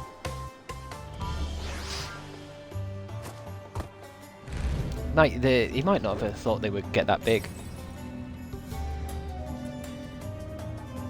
Oh, the copyright, you mean, of it? Okay.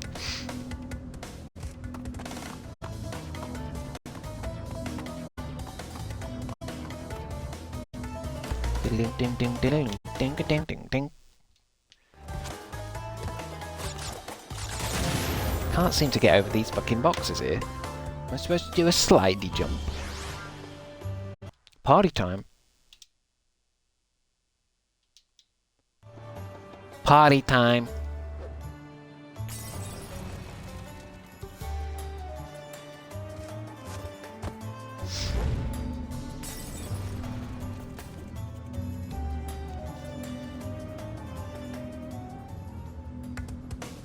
Wasn't it a whole thing that Simon wasn't even the one who pushed for them to get a chance backstage, but the lady judge or something?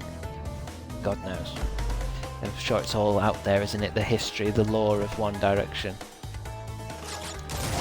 Fuck's sake. I'm gonna skip this bit. If it didn't take all this time to get back to it, it must just be a double jump I'm not doing properly there. I can't be bothered. It takes too long to get back. Bad. Scusi signore.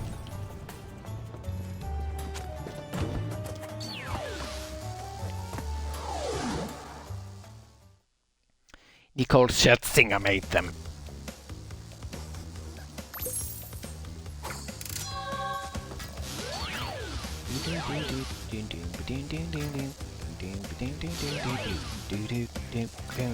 Where were we? 24. Mad bombers. Crash. Crash Coco. Shoot down the bombers. I think this is the last playing bit. It's always tricky this. The bombers have two little engines. Bum ba dum, bum ba dum.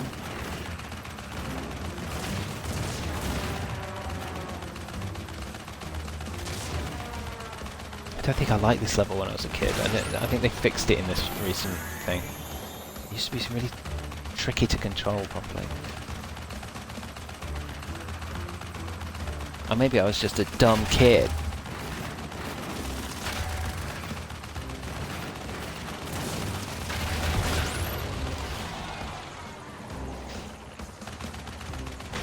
I can't remember Crash flying a plane.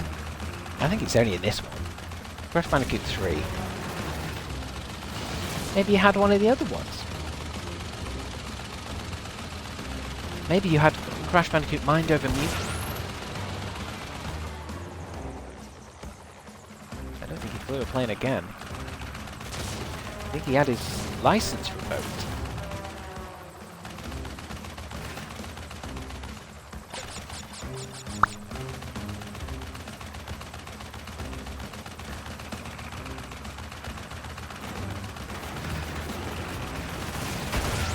Chunky.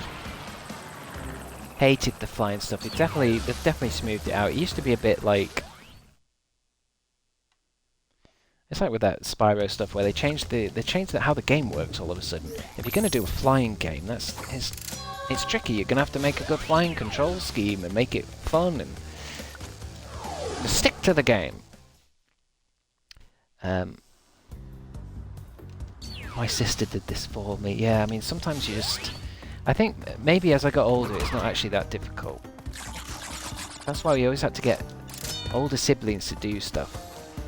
I did because I was the older sibling, but I think I used to help my sister with Mario Sunshine a lot. Mario Sunshine can be a little bit of an arse ache out of nowhere. I think maybe I was in charge of doing those levels in Mario Sunshine and. You know, where he goes into a different dimension and does like a weird puzzle.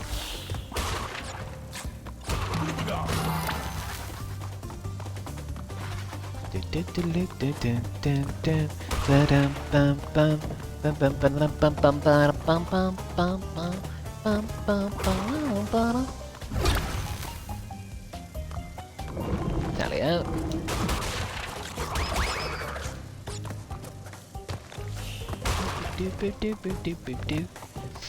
Memes are good. Memes are scary. Memes have too much power. Yes. Hula burger. Crispy. Is there anything better than avoiding nitro boxes for the entire game? But then having the power-up that makes you smash into them. The player gets used to the idea that they must be avoided, but then you give them the power to smash into them. Satisfaction.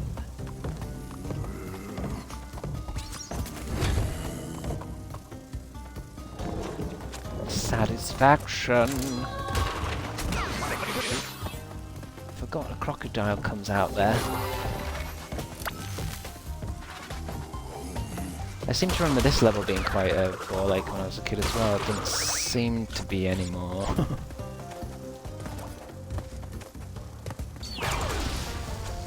I think it's more like you care more when you're a kid. I got my brother or my best friend to do flying level.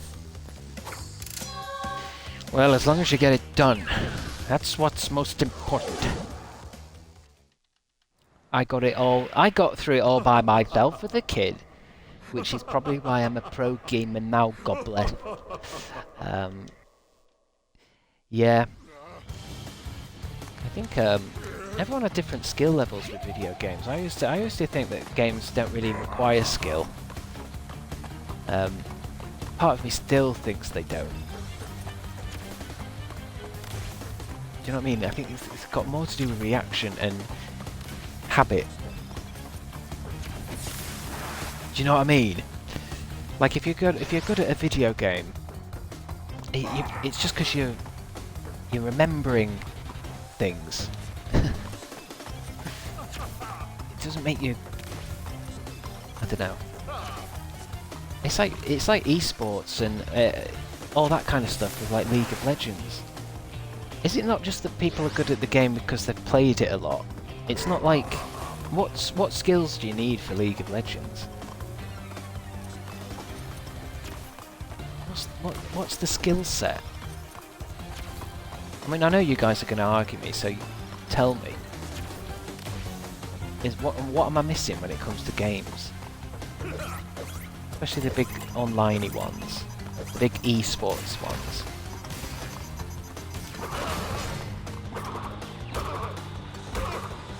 I think this bit used to make me cry. It was so hard.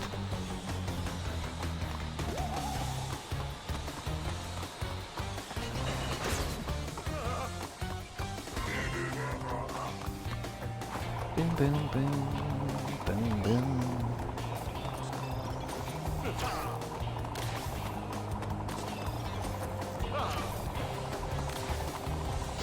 Definitely takes reaction time. If someone's got a good reaction time.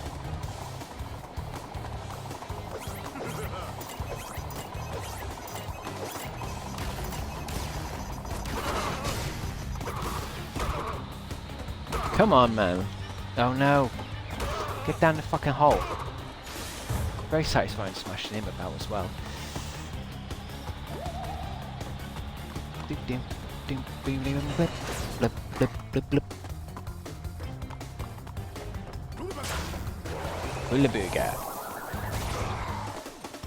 What's this one? And they do something different now. Are they whirlwinding?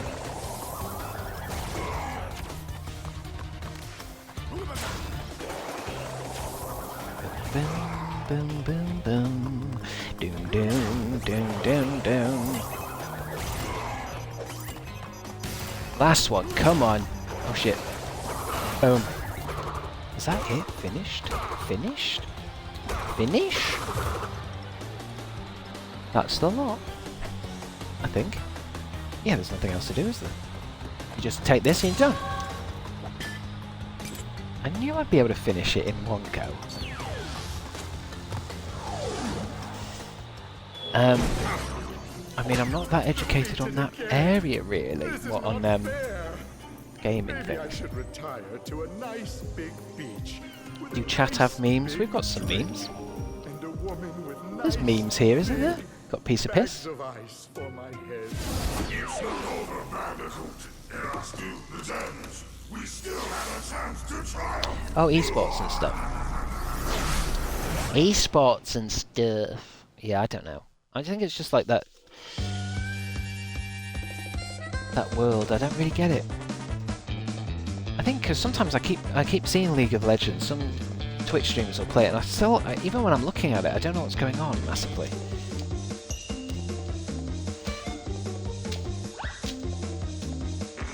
Hey, Shelley. Shelley's here, everyone. What a gamer. Certainly something, aren't I?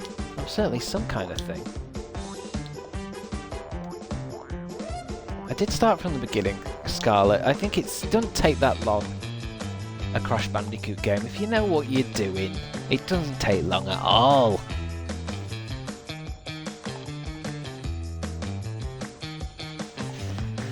But yes. I think, I don't think there's anything, I don't think I can stream anything else. I think that's the end of the stream today.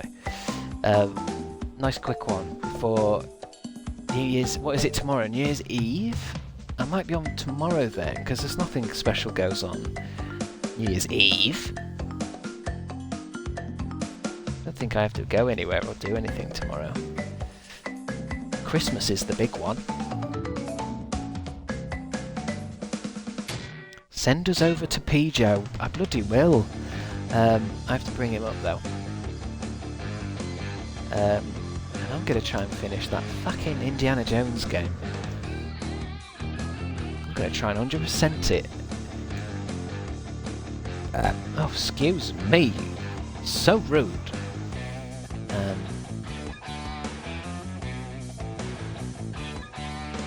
Let me have a look.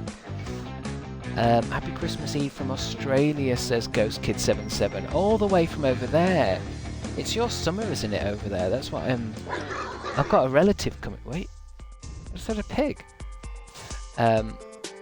I've got a relative that goes to Australia for their Christmas, and they're saying it's going to be like really, really dangerously hot over there at the moment.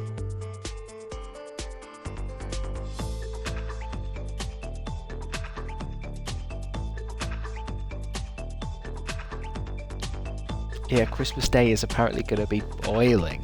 So random. It's opposite.